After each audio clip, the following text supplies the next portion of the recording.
Some of the content of Patriots Unfiltered may not be suitable for all audiences. Listener discretion is advised. The world's original podcast. Welcome to Patriots Unfiltered. I think the main thing is, does it look like them? Conquer that. That's half the battle. Can't help but think of Rocky III and Mr. T with the statue unveiling and like Peyton Manning's gonna come crash this and hit on Tom Brady's girlfriend in front of us.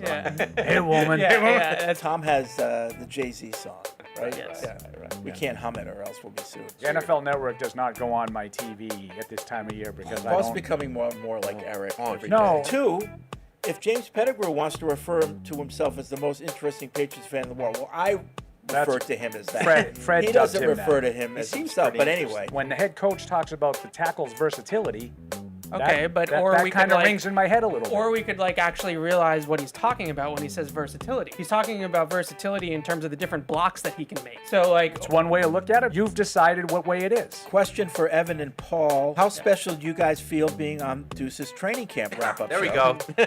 nailed it. All right, 855-PATS-500 is the hotline. Podcast at Patriots.com. Mike, how was PP2 without the benefit of practice? Podcast at Patriots.com is Sorry, the email address. James Pettigrew, the most interesting Patriots fan in the world. My words. This is Patriots Unfiltered. Presented by Toyota's official website for deals, buyatoyota.com. All right, welcome to Patriots Unfiltered. It is Thursday here at Gillette Stadium, and I'm going to see my T-shirt. Available in the Pro Shop. It's Thursday here at Gillette Stadium, and we are still talking about yesterday's joint practice with the Commanders. It was, I think, a good day for the Patriots. What? What's this folder he's got going on over here? Yeah. I brought my Like- folder. I brought like- my folder today. It's the old school Patriots logo. I'm allowed to have this, but it has all of my practice notes. So I thought maybe if we choose to look back at some of the practices, I can consult my notes and tell you Okay. what I had. All right. Yes. But yes. we'll I'm not be going to make fun of him. I brought my notebook for the same reason. We'll be talking about yesterday's joint. We'll be looking ahead to tomorrow's preseason game, as well as the Brady statue unveiling at 6 p.m. live on Patriots.com. There was a little snippet of a video that was released on Patriots.com of the arrival of the statue. Came in the dead of night a couple nights ago. Can't Under really the see cloak much. of darkness. Can't really see much, but it's here. Forged in fire. At least you got the whole thing going now. Right.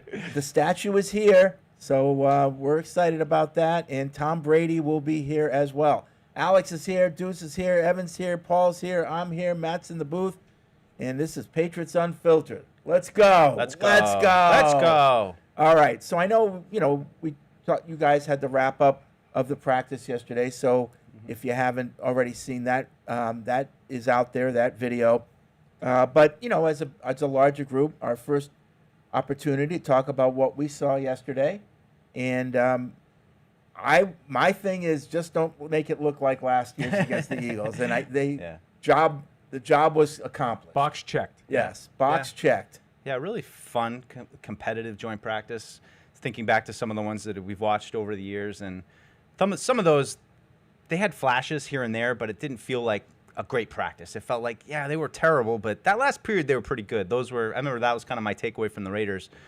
This one, it felt like, there certainly wasn't all perfect. There's, some definite things to work on, but overall, it felt like a competitive practice back and forth, and two teams that seemed, at least on the field, pretty evenly matched. And I think that's a great sign for a team like the Patriots, who are trying to bounce back from back-to-back 4-win seasons. Yep. Paul. No, you can go ahead. Oh. Yeah, I think now that I've slept on it a little bit, I came down from my cloud 9 yesterday after the practice because I was very excited about what I saw, and now you put it in a little bit more perspective. Like, we are talking about practice. Like, this was not, they haven't won any games yet, but I think what you saw was highly encouraging. I watched more of the offense, Deuce watched more of the defense, but offensively, up until the very, very end when Drake threw that pick, he was kind of dealing. Like, he really had his way with the Commanders' defense, and I thought the offensive line held its own, and he had some clean pockets and was able to move the ball down the field. I thought some of the Josh McDaniels elements of the offense were clicking and working, and you saw the scheme creating open receivers and things of that nature as well. So I was highly encouraged by what I saw, and I think the biggest thing is the offensive line. The fact that they went out there and they were able to execute. They were competent, yeah. And I thought Will Campbell and Jared Wilson showed well. So overall, I have hard not to be pretty optimistic about what you saw. Yeah, a lot of energy. Yeah. That was the thing I kept coming back to. I just felt like they practiced at a different tempo than what we've seen in the recent years in those joint practices. So I thought there was a lot to be encouraged about. I agree with Mike and Evan. I'm not getting lost here, and I don't think they quote won the practice. I just think they really competed well. I thought both sides sort of had periods where they looked good, and both sides had periods where the opponent made them look bad. And I think that's what you're looking for. You're looking to learn and get better. Now it's going to be important for them to do the same thing next week when they go to Minnesota. Stack them, as they tell us all the time. Don't just say, well, he had that good day on Wednesday. Yeah. And then, the following week in Minnesota, it took a step back. I think you'll be up a little bit in weight class with the Vikings. I think that's a more talented roster. But I agree with Evan about the offense. I was much more impressed with the offense than I was the defense. I thought that there were periods of time where the rhythm just kind of fell into place. It was Pop Douglas quick, getting open really quick. Kayshon Boutte on the sideline making some back shoulder plays. The tight ends, both of them, Henry and Hooper, making plays down the seam. I just thought there was a lot to be encouraged by with Drake May. I wasn't as happy with the protection as some others were, but it's certainly, I would think it's more than fair the way you guys described it. It was competent, and last year wasn't. Right. And I don't see any way that you're going to get back to last year. And, I don't see any way that's going to be the case again. May's stats as they were, there was even a perfect pass to Henderson in the corner of the end zone that was dropped that would have added to the touchdown. Yeah, and Pop dropped an open crosser too early on in the practice that was right on his hands also. So I got to be honest, I didn't really feel like the Commanders' defense made very many plays outside of the Wagner pick. I agree. And the I think the Patriots' offense was good. The Wagner pick was tipped at the line. Now that's on the quarterback. It was tipped I put by that on Bobby. the quarterback, but it was tipped. It was right? tipped by Bobby Wagner. Yeah. Yeah. Oh, okay. Yeah. Tanner still caught the pick off the ricochet, but up until that point, I kind of thought Drake was doing what he wanted out there with the Commanders' defense, and that was I haven't seen that in a Patriots joint practice in quite some time. And real quick, Alex, I'd be interested to see what you thought of the atmosphere too. But Fred, you and I always kind of joke around about how many people are here. That was kind of an old school crowd yesterday. Yesterday there was some people are estimating about 13,000 people. There were a lot of people up on the ramps, and they were into the practice. I took some time, Fred, to actually mix in with the fans. With your people? Was that right? You were hungry? You needed to get something to eat? What a No, treat. I watched one of the periods. Maybe I can get a free I had a friend Maybe from some out of little town mini here. Dells. It was frustrating because they came by with big plates, and I was like, "Oh, that looks good."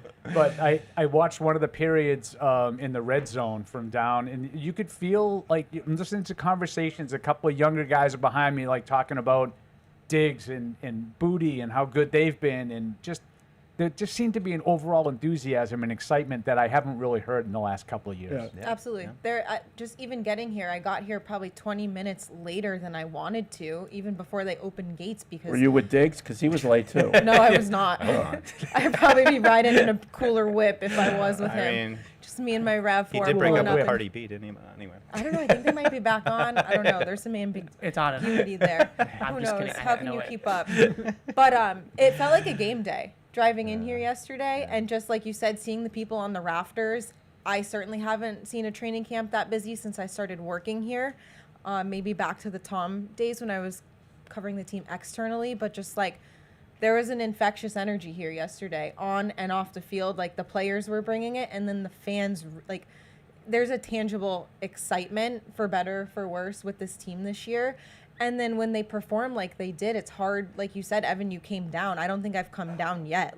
I'm more encouraged by what I've seen all camp, especially yesterday, than I ever have been working here, especially on the offensive side. And Bootie's catch with Lattimore in coverage yesterday was the moment where I was okay, like these guys, I think Mac Hollins had a really good quote in one of his availabilities where this is the first receiver group he's ever been in where everyone's really, really competing. There's not like a couple guys and then there's the lower tiers. Like everyone is fighting for a job, and like You can take that a couple different ways, but I've heard that. I'm choosing to take it in the way that like you have Diggs and everyone else is really trying to cement a spot on this team. I think coming into camp, you didn't know where things were gonna land with Pop Douglas and how he was gonna, I don't know, be viewed at by the coaching staff. I think he's an absolute lock after the performance I've seen. I think Booty's had a good camp. Baker has kind of come out of nowhere for me. Like there's just, and then obviously you have Diggs, you have the tight ends that are just going to be standards in this offense, and it's just so much more exciting than at this point last year. You know, in the red zone, I heard this from somebody, I haven't verified it, that Austin Hooper's stats last year were better than Travis Kelce's. In the red zone. I mean, His I guess I stats. believe What do you get for that? Just out of curiosity. I don't know. I'd be interested to see Travis the sample Kelce, by sizes far the worst compared. year of his career. Austin Hooper had better stats in the red zone. Well, than him. Austin Hooper had a sneaky good year though, as a like a tight end too. I think he's rock solid as Yeah. as a second Both tight of our end. tight ends are just always the least of my problems. Yeah. Drake's comfort with both of those guys, and Hooper hasn't even been practicing this whole time. He's been dealing with an injury. He came in and instantly was like one of Drake's go-tos. Yeah, I think stability Deuce there. put it well, like about some of the last couple years of the joint practices that we've been at. Like the Eagles one aside, the Eagles one was its own thing. Like Yeah. that was just It was its own the thing. bottom of the bottom. Thank you for saying it for me. The last couple years, like when we were in Green Bay, it was like that Devontae Parker catch, like Yeah. kind of made you feel better about Yeah. the day. But Tyquan. if we sort of took a step back, you realize that like the Packers kind of controlled practice. Yeah.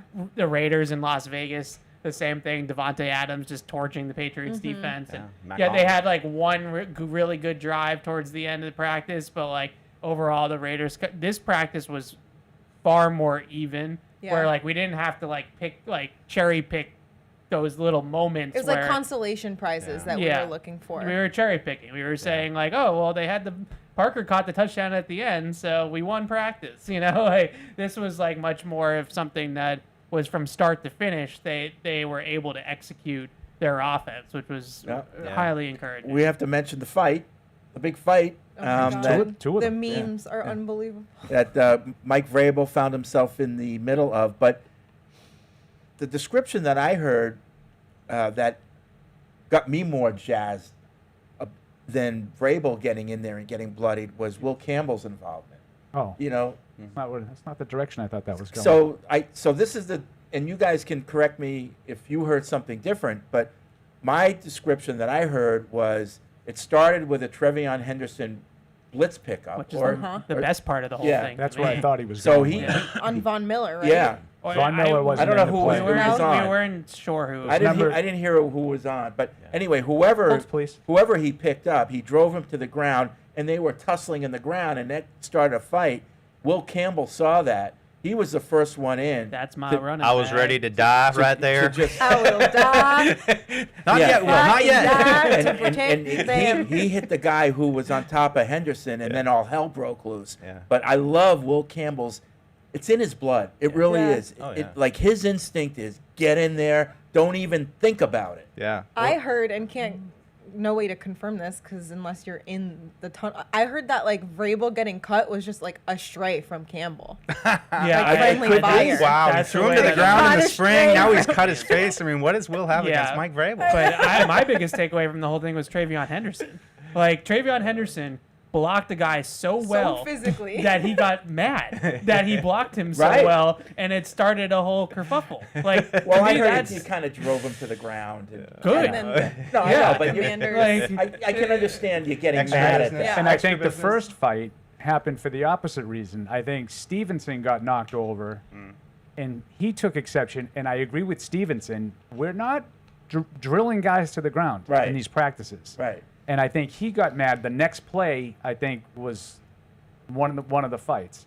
And the blitz pickup, that's his reputation. Henderson, his running backs coach, whose name escapes me right now, said that he's not just the best in blitz pickup. He's not the best running back pass blocker. He's the best pass protector in the draft. That's what he said. Wow. In the country, any position, he said he's the best blocker in the draft. Yeah. And that's what you saw. It was a safety, I think. His name was Quan Martin. Oh, I know Quan Martin. Martin from Illinois. Yeah. So that, because I was looking, I had the boys, back behind the scenes. There's a lot of people involved behind the scenes here. Yeah. So I had them to see if they could. We didn't have a good look at it. Yeah. But you can see number 20 is creeping to the line of scrimmage, and he comes at the snap. He's coming off the edge, and you see Henderson getting in position to hit him. Yeah.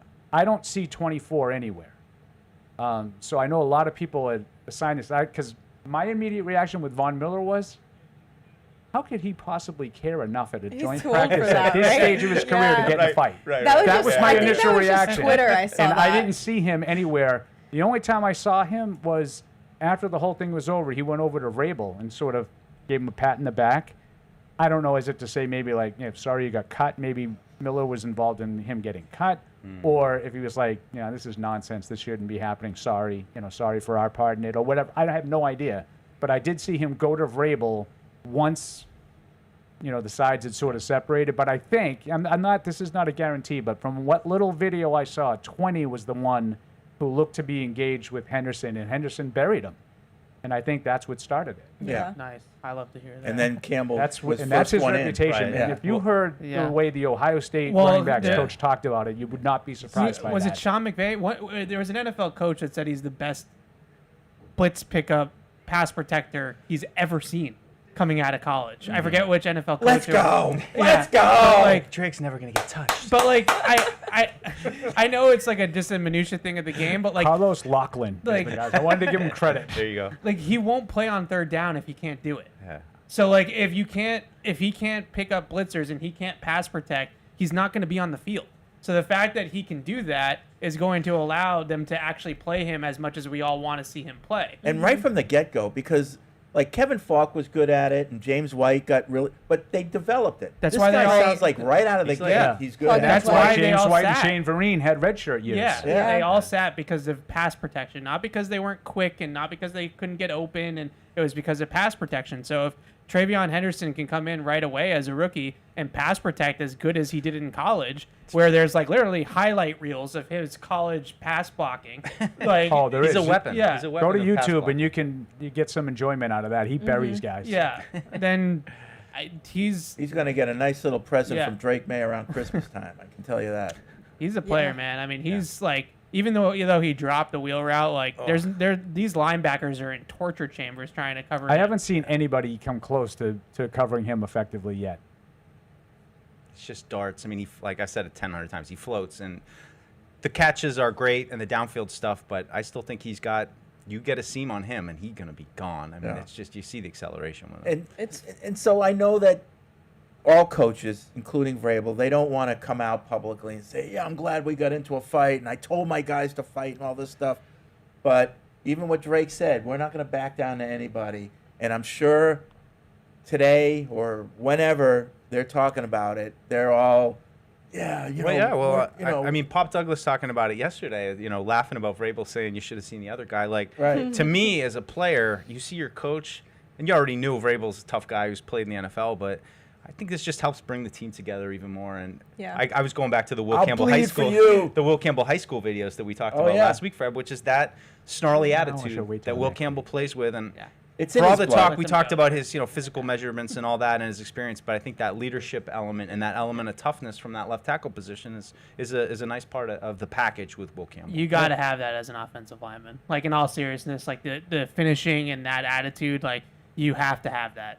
That's like got to be ingrained in you to be like truly elite. Like all like the really great linemen in the league. I mean, that's have the way nasty. Mankins was. He was Yeah. so Yeah. soft-spoken off the field, but on the field, he'd Just a punch you right in the sicko. nuts. Yeah. You can see it though with Mankins. Like you just look at Mankins, like that's a tough guy. But I would like, I would point out Jared Wilson, who he doesn't really seem like that guy. I mean, I'm not saying this is a negative thing with him. He comes off as a really athletic, cerebral guy, more like Joe Tooney, who excellent, probably maybe Hall of Fame left guard. Not quite the mauler like edge that you see with guys like Logan Mankins embodied so perfectly, but a lot of ways to do it. You're right. It's like a funny, like listening to Jared Wilson, and I also get this listening to Travion. It's like they're both such kind, nice, soft-spoken guys, really articulate, intelligent, good heads on their shoulders, and then especially the like lines. so violent, like on the field Just and like a physical. switch. It's really funny, the juxtaposition. Yeah. Yep. So that's that's good stuff. We're back. We're Yeah. back. We're back. So back, guys. Talk. I just want to talk a little bit about the defense because I felt a little boy. on an island yesterday. Well, no, it was really funny because I think Deuce was the only one in the entire joint that's what practice that watched the defense. Well, it was me, so. Matt Doloff, and Giardi, and so Giardi I Oh, yeah. I watched was- for 10 minutes. Poor I'm like, okay, Giardi, I'm gonna like go to the Bedard's other like, I'm side. gonna do the fun stuff. Like you get the defense. But it was good. It was good for me because I I see what I see, and I confident in what I see. But it's always nice to just compare it a little bit to what Giardi saw as well. And I felt like we had similar observations, and just to highlight, I think Zach Ertz. That's an area of question for me. How are we going to be covering tight ends this year? We spent a lot of time talking about Duggars and Peppers, and I think the thing with both of them is, it's great when they're playing downhill and see ball, get ball, but really pure coverage snaps against the linebacker. We know who's coming here week 1. That's a part of the defense right now that I have a little bit of question about how are they going to handle covering the really elite tight ends that they're going to face. And, another thing that I think Mike highlighted well that maybe I downplayed, I did mention it, but, just they lost the edge a couple times. And that's something that there was at least one run with I think it was Robinson that you're just like, oh, he gone. So those are a couple things to clean up. But it did confirm the rest for me of, because I'm looking at the stats and I'm like, Jaden Daniels didn't throw a touchdown yesterday. He didn't throw a touchdown in 11-on-11. So even if you just look at that simple thing, like that's a nice little thing for the defense to come out of that day. There were a couple passes where they were headed for the end zone, but disrupted the timing, good tight coverage. So there was definitely some struggles early on, but I think we both saw it in a similar fashion that the defense improved as the day went on, and they gave Jaden Daniels some problems, especially through the air. And they didn't throw a touchdown with our best. Well, Davis was out there, right? No. A little No, bit. he didn't I play don't know. much. The two corners were out, but okay. but Yeah, their they wide didn't have receiver McLaurin. was Yeah. out too. That's so true. that's Yeah, a wash. that's true. Yeah. I thought the thing I was impressed with was the pass rush. I thought that Barmore in particular, Yeah. but Harold Landry too. Harold Landry. I thought they had a pretty constant presence. I did not see the struggles for Jaden Daniels. I thought Jaden Daniels was the best player in the field yesterday, both teams. But the thing I was most encouraged by was I thought consistently they were getting penetration and getting into the backfield, and we didn't see that a lot last year. That's the number one thing I came away encouraged by. I'm surprised by this, Paul. Usually I see eye to eye with you on just about everything. I did not see. Yeah, Jaden I thought Daniels he as was the just best out so of them. under control. I was a little impressed with him. I thought he was more of just kind of like an athlete who plays. And now I'm looking at it and it's like, nah, he's a quarterback. Well, he's 30 years old. He's 1 year older than Drake. No, he isn't. He's almost. Well, but He's 1 year older than Drake. What about He's the 2 years old. experience years? If we're gonna do Experience this, is- then let's get it right. If only there was a way to know. 30 years old. I know he's not 30. I'm kidding. I looked at this. Did I get this wrong? Because Well, I'm pretty sure I looked at this on the figures. It might be a year and 8 months, but like he's Okay, so a year and a half. Like, I mean, is that really? Dude, I mean, we're rounding up. No, it's not that bad. But he had the a lot more. He had a lot more experience. The college experience, absolutely. Yeah. He No, was in he's- college for he's 6 years, and great. Drake was I'm only just- in for 3. Right. That's absolutely true. He is his release and his accuracy are off the charts good. Like he's got one of the quickest releases of any quarterback. And he did this at his pro day. Like he just stand on a spot and he can just hum it from any just like normal pocket quarterback stuff. Like he's definitely not just a runner. Like he's a complete player, and I think it's his poise that stands out the most to me. Like he doesn't really make any wrong reads or bad decisions, and he looks so calm back there. Yeah, that's like what Paul said. He's under control. Yeah, He was really under control. really like, even like poised. the times where like Barmore would flush him, and he would like start rolling, he'd be just like, all right. Because he knows he can Farmer's outrun that everybody. boy. Yeah. Oh think yeah, he's- and he did a couple Yeah. of times. Yeah. The Really zone poised. reads Yeah. were definitely there. Yeah. But that But, like, being they're said, not- their they're not doing receivers are, Yeah, that's Without they got to sign McLaurin because yeah. Debo Yeah. ain't good enough by himself. I read some of their beat just to get the perspective of what they saw at the practice, and there are some tweets that are going around that are contradictory to what some of the Patriots people are saying. Obviously, you look at it through your own team's lens, but all of them across the board were saying, Terry McLaurin the leverage that he has is only going up in his favor because this is what's happening in their own practices too, is that the receivers can't get open. And then they came here for the joint practice, and they couldn't get open against our guys. And Carlton Davis and Christian Gonzalez aren't even out there. Right, they're playing with That's my Alex big Austin. takeaway. Yeah, and they can't get open. So everybody's like number one takeaway from Washington was they need to get Terry McLaurin back in the fold. Like there's just nothing. Mo money. There's no like real. Yeah, they will be taking a step backwards this year. But getting back, Because they're not that good. getting back to Christian Barmore, I was They have watching. one player, Jaden Daniels. I was watching some of the clipped one-on-ones like that he was doing, and he was a man among boys Yep. at times. Yeah, for sure. yeah. I mean, for all the attention, excitement about bringing Milton Williams in, I think we forgot about how good Christian Barmore could be fully recovered from the blood clots. And I think they took steps early in camp to manage that a little bit. You could tell that they were still wary of perhaps a relapse with that kind of thing. But right now, having him go full bore in those joint practices, I mean, you could just see it. He's a nightmare. And I just echo what Paul said about Harold Landry. A guy questions about Tennessee let him go. I mean, he had 9 sacks last year. You knew he was a productive guy. Is he on the downturn? But he looks in shape. He's out there early. He seems like he's really focused. He had one rep. I don't know who he was going up against, but it wasn't all his strength. The way he used his hands, it was like, He's a savvy like Chuck guy. Norris. Like, boom, not Chuck Norris. Who's the other guy that Chuck does? Norris. Yeah. Chuck Bruce Lee? That works. Or whatever, but it was boom, boom, boom. Jackie and the Chan? guy Walker was checks his like, ranger. Barmore hadn't even taken a step yet, and he had already rid himself of the guy, and he had a clear path to up the middle. It was just the handwork looks like it's improved. And I wouldn't. This isn't like meant to be an insult towards Milton Williams, but like Christian Barmore at his peak is a better player than Milton Williams. Like Christian Barmore is a more complete 3-down player 2 years ago than Milton Williams has been in Philly. So like I agree with Deuce. Like Higher draft pick. Yeah, I kind of feel like Barmore is, because of the blood clots, and there's always that weariness of like, can you trust it? Like he's going to be back and he's going to stay healthy and all that kind of stuff. But he's probably a more of like we got to circle this guy in some respects than Milton Williams, because he makes plays against the run and the pass, and he's effective in both ways. So he's had a great camp. I think every single time he's out there, he's noticeable, even though it hasn't been full go for him. Yep. I feel like he's in good shape this year, and this is just strictly the eye test. I haven't seen Well, he said any he does talked about it. comparisons, Yeah. but he just looks healthier. Yeah, he's You down know, to like- 305, I think he said, from like 320. So he's lost some weight. And playing go. next to Williams Let's will go. probably just only help. So Yeah. Let's go. Right? Paul? Forged and Fox. Let's go. We're fortunate. Yeah. Did you have something snarky to say? You can say it now. No, I'm going to wait We've till done- next week. We've done enough. The We've done coach enough. breaking up a fight at practices. And I'm like, well, I'll wait till next week. before I talk. Oh, wet blanket. Wet blanket. Oh, I don't think fights aren't good. No, I know, but it's I the don't really, symbolism. like- it's the symbolism of the What? instinct of jumping in there. To break up those the weren't fight. even fights.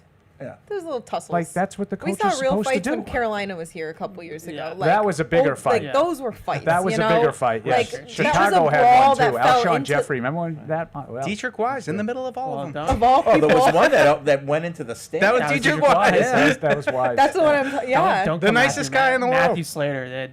They had Matthew Slater's back in a hurry in those Carolina practices. That was a crazy practice. All right, 855-PATS-500 is the hotline. Podcast at patriots.com is the email address. So we're getting a lot of emails, a lot of calls.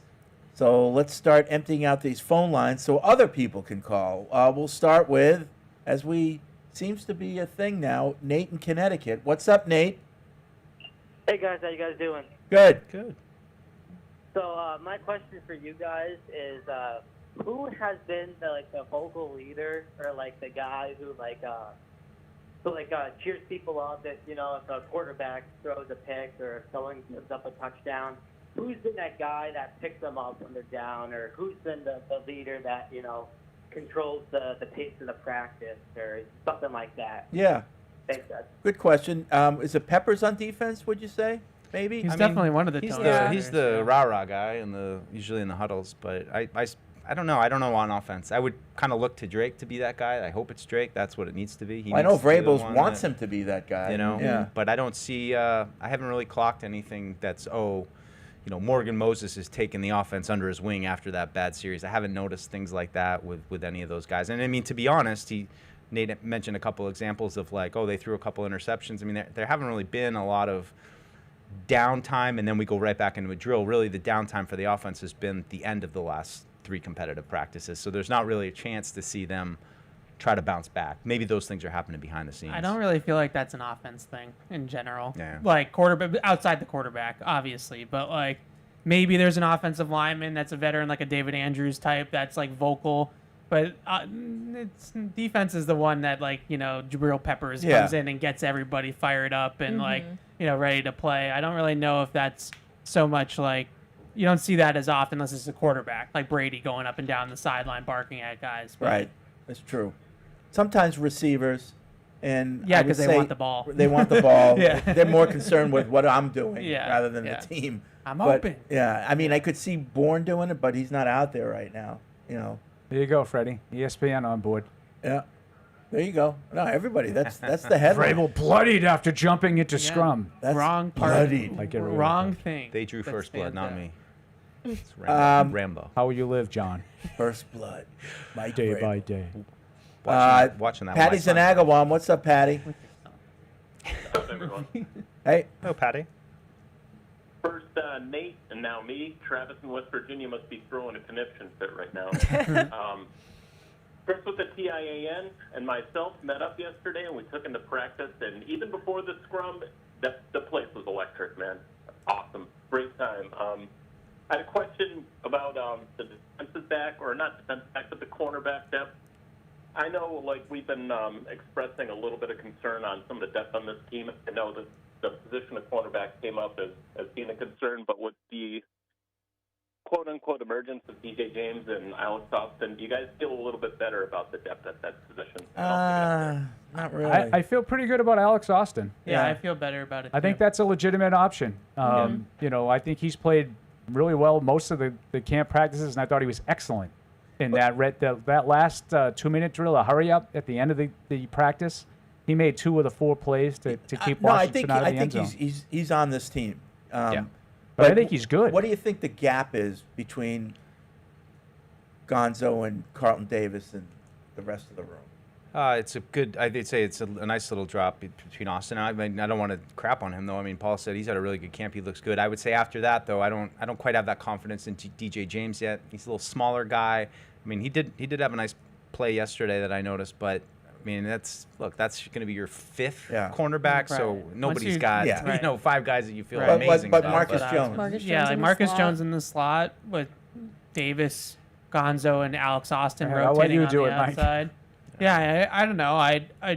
They're gonna play a ton of man coverage, and like if he's in the slot and he's covering like Pop Douglas types and those types of receivers every week, and with the other guys on the outside, like I mean, I think he'd do a lot worse. Like I'm not saying that he's the best nickel in the league, but I mean I don't know. Like I thought yesterday, like Pop Douglas made Sanders still look like he wasn't very good either. So like I think it's a tough position to play.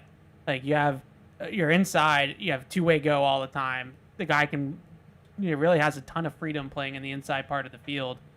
I think he's fine. Okay. Thanks, Patty. I know you guys don't. That's okay. No, Like, I was This just, is- I, this is no, a I Mike was thing, just, not a- no, not I a was just Paul going to thing. say there were a couple plays in 7-on-7 where you saw some of the limitations with Marcus Jones height-wise, and a couple plays made over his head that and otherwise a solid overall team performance. And I would just say, other than a couple guys, I have some questions about quite a few of the defensive holdovers from last year. The guys that are going to play a lot. I would not Christian Gonzalez, not Christian Barmore, and maybe not Jabril Peppers. But after that, how are guys going to fit in? Are they exactly what this coaching staff is looking for? Even though they're on the roster and it seems like they've got spots and they're going to play this year, I have growing questions about some of those. Yeah, guys. that's a fair concern. And the Marcus Jones thing, like his matchups need to be managed.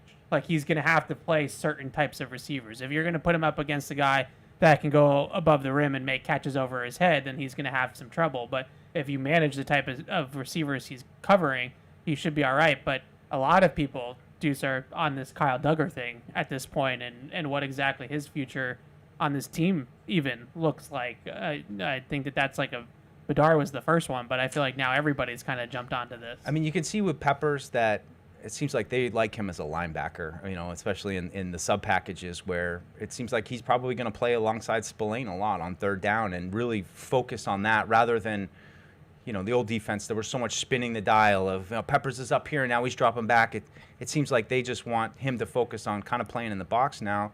He said after practice the other day he's been watching certain players from history. Who was the only one he named? Bob Sanders. Which I was like, don't watch the part where he gets hurt because it happens in every other game. But I think that provides a little bit of a window into what this coaching staff sees in Jabril Peppers and how they're going to employ him. So I would put him outside of that range. It seems like they know what he can do and they know how they want to use him. But some of the other guys, I don't know. Yet. Justin in Brookline writes in, I looked through a few Commanders media summaries on the joint practice and was surprised to see they were pleased with the play of their cornerbacks, given how well most of the New England local media highlighted the solid performance of the Patriots receiver room. Do you agree with this? They also seem to think their tackles, mostly Tunsil, got the better of our D-line. Well, Tunsil was good. Tunsil was good. Tunsil picked up Keon White and tossed him once. Tunsil was good. And I didn't think the Washington cornerbacks were bad. I just thought that May got in that rhythm where, with Pop with some crossers and stuff, but for the most, there was one red zone period that the Patriots, I thought, really just hammered Washington. And I guess that's one of those. I mean, I guess that's what all you're looking for the Patriots offense. But I didn't think I didn't think early in the practice that the Patriots receivers are making a lot of plays. But there was a period, and I had it here. See, this is why I brought my notes, Ev. Back shoulder touchdown to Booty. Wheel route to Henderson, wide open, dropped. Should have been another touchdown. Next play, slant to Henry for a touchdown. So there was like a rhythm there that it was boom, boom, boom. The Patriots, I thought, were dictating, but that was like a very, again, the hurry-up period wasn't the same. Yeah. Anthony writes in, we did win the practice, Paul. Yeah, Paul. I know obviously it's just practice, but based on our last 4 years of joint practices, this was a huge step in the right direction. The reality is we were a bottom 4 team last year, and the Commanders were a top 4 team. The fact that we gave them all they could handle yesterday means to me that we won. So maybe it's semantics, but nonetheless, we are back, LFG. What do you think of Washington going forward? This year? Yeah. I think they're going to take a step back. You don't think they're very good? No, I think I didn't say that. You said they're going to take a step back. Right. That doesn't mean I don't think they're very good. Not very good. Not as good as last year. Not as good as they had a record last year. Right. Okay. You agree? I absolutely agree. I didn't think they were that good last year. I think they were the product of one guy. Come on. You got to give him credit. Throw 5 touchdown passes, go-ahead touchdown passes in the last 30 seconds. That's one guy carrying you to wins. Okay, and he's still on the team. And he's still there. It's not sustainable. Well, that's why I think they're not going to be as good as last year. But I think they're going to be. But why do you think they're not going to be as good? What? Do you think they're not going to be as good because you think they're really good, just not going to be as good, or do you think they're not that good? They caught a little lightning in the bottle, yeah. But they're a good team. Got hot at the right Lockstep. time. Yeah. Lockstep, Freddie. Yeah, Lockstep. But I don't think they're a bad team. They got lucky. That's here. See, that's where I think we Mid. part ways. They're mid. Yeah. They're a 500 team that was propped up by a great quarterback. But will that great quarterback be able to prop him I up love this when year? Paul says mid. Mid.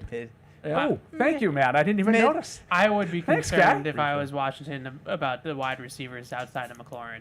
And I know that McLaurin comes back and everything all of a sudden looks like it's all hunky-dory, but some other people got to catch the ball too. We Yeah. saw Cincinnati just have the guys magically come back as the season started, and it didn't just all of a sudden click. Right. But, I mean, Daniels is awesome. I think their offensive line is going to be pretty good. Like, Tunsil's a really good left tackle.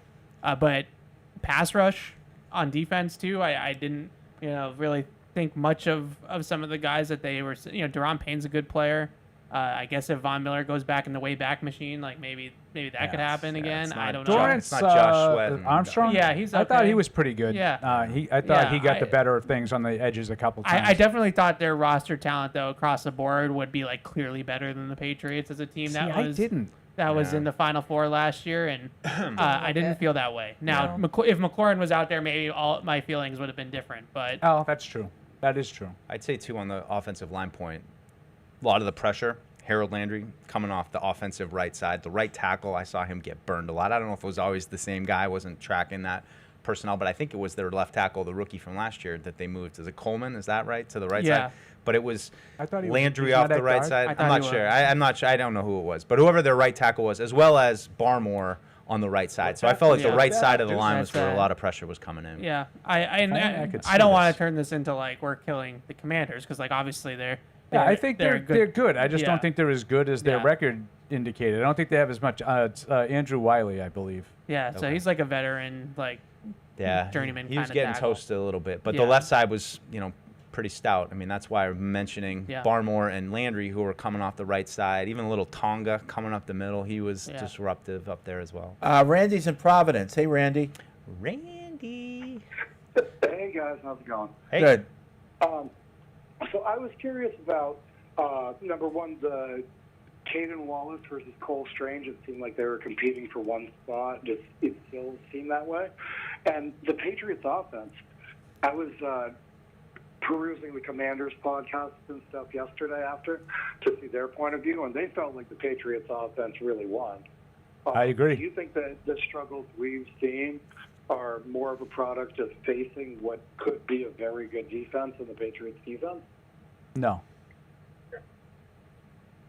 That wasn't my takeaway. I not to like say that the Patriots defense might not be very good, but I just thought the Patriots offense for the first time in a while looked like it had a plan and a rhythm of like how they were gonna attack and how they're gonna get guys open. Like they were running a lot of play action and concepts that we've seen with McDaniels for years and years with Gronk and the tight ends were some of those catches that Hooper and Henry had, the guys were just wide open. There's nobody within 10 yards of Hooper on one of them.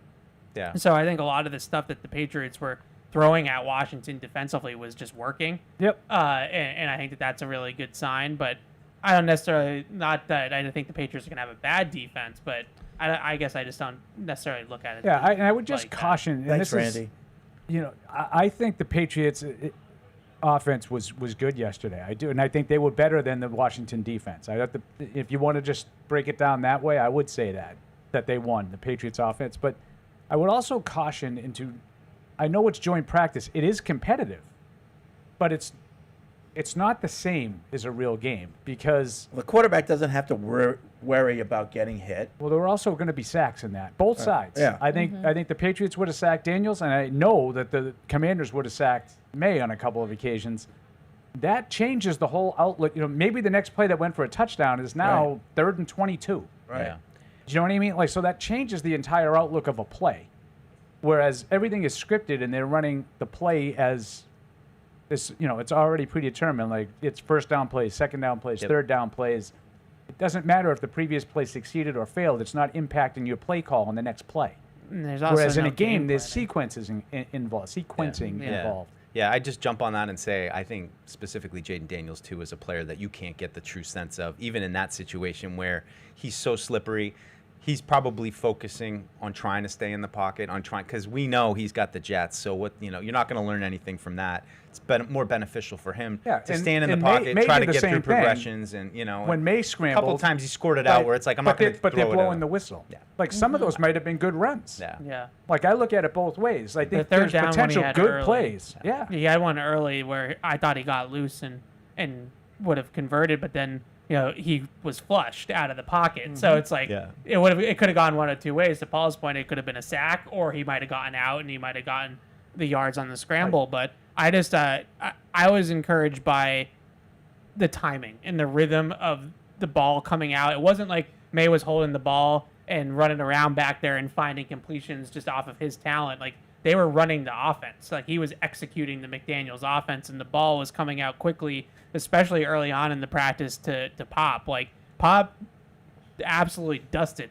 like 3 or 4 times Sanders at the beginning of practice. Like really beat him like clean off the line. And May found him all 4 times, and just really looked like, you could envision like what it was supposed to look like based off of what we've seen over, the past decade of McDaniels, and then what it looked like yesterday. And it was like, Paul's Patriot plays, like that was a pop over the middle. That was a Patriot play. Totally agree. Mm-hmm. All right. Food's here, so I'm going to take a break. When we come back, more calls and emails here in Patriots Unfiltered. Remember, Forge and Foxborough T-shirts in the Patriots Pro Shop, the physical Pro Shop. Obviously, you can't get them online because that's Fanatics and they don't have the T-shirts. But If you're out of town, you know somebody that lives close, you can send them to the pro shop and have them pick up a t-shirt for you. All right. Anything else I need to say before we go to break? No? No. All right. All right, let's go to break. We'll be back. Whether you're in the game or betting on the game, you'll need a game plan. DraftKings Sportsbook, the official sports betting partner of the New England Patriots, provides you with everything you need to build your personal betting game plan so you can get in on all the action while practicing safe bets. Visit DraftKings.com/responsible-gaming to learn more about all the safe betting tools DraftKings has to offer. Hope is here, 800-327-5050 or gamblinghelplinema.org. Must be 21 plus. Play it smart from the start. GameSenseMA.com. Physically present in Massachusetts. See DraftKings.com/responsible-gaming for details and state-specific responsible gambling resources.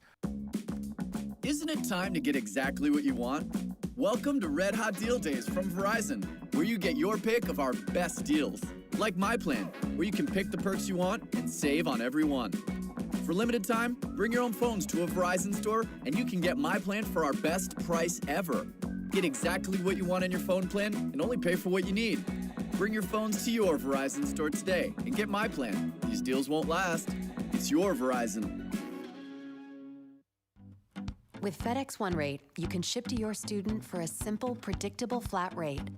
Send a box full of home-baked treats that say, "Your father and I miss you." Or send a box full of instant noodles that says, "Your father and I would like you to stop asking us for money." Either way, one rate fits all. FedEx One Rate. 2-day shipping, one flat rate. Starting at $14.50. Visit FedEx.com/OneRate for details. Exclusions apply. How's it going, Drake? What's going on? You doing all right? Okay, Drake, so your coach is in the pile. Your coach gets a cut on his right. Yeah. What's that say about him? No, I think, like I said, that's what we're trying to build, I think. And it starts with the coach, starts with the head coach, the intensity, bringing it every day, taking no crap, we're out there on the field. But also it comes at a time where with our guys offensively, you get over there and get some tussles and kind of have some penalties and extra after the whistle can get us in trouble. But for mentality, I like it. I think that's what you want. I mean, I almost got in there, but I think maybe another day, maybe. So we'll see. What happened? Have any idea what started? It seemed like Trayvon Henderson might have been in pass protection. Yeah, I think pass pro. I think it's physical. It's a physical game. It's a man's game, and things happen out there. I'm not sure if anything on this field happened, but I think there's a time where obviously you don't want to come out here and fight and get in trouble, but at the same time you don't want to back down from nobody. So I'm sure coach will get kind of preach we can't have that. But at the same time, kind of in the back of our minds, that's kind of how we want to play. The intensity and kind of when the whistle's going, play hard, and the whistle stops, get off and get away.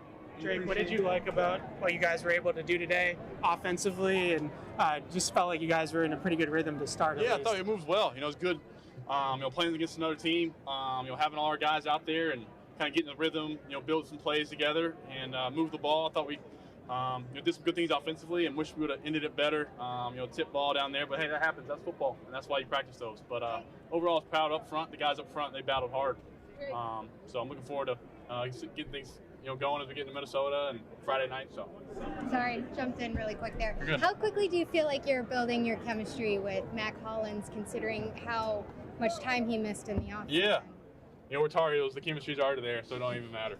So, Drake, with the tip ball, was it an eyes thing or just kind of a bang? Yeah, it's a good play for Bobby. I think I could have, looked him a different way, and he barely got a hand out. I tried to throw it with some speed down there in the red zone to hopefully not have tip balls, but a good play by him. Unfortunate, but I think it was a good play. I think reading the eyes. Drake, do you look forward to playing in a preseason game? Yeah, I think preseason is a time to go out there and get the jitters, and real life when I'm live, it's different for me being able to get tackled and get hit. So. It's good to go out there and kind of feel like live bullets are flying around and kind of not have that, the first snap of the season. Did you have jitters, anticipation coming out here today, and goals? Anytime, any practice, any team period really.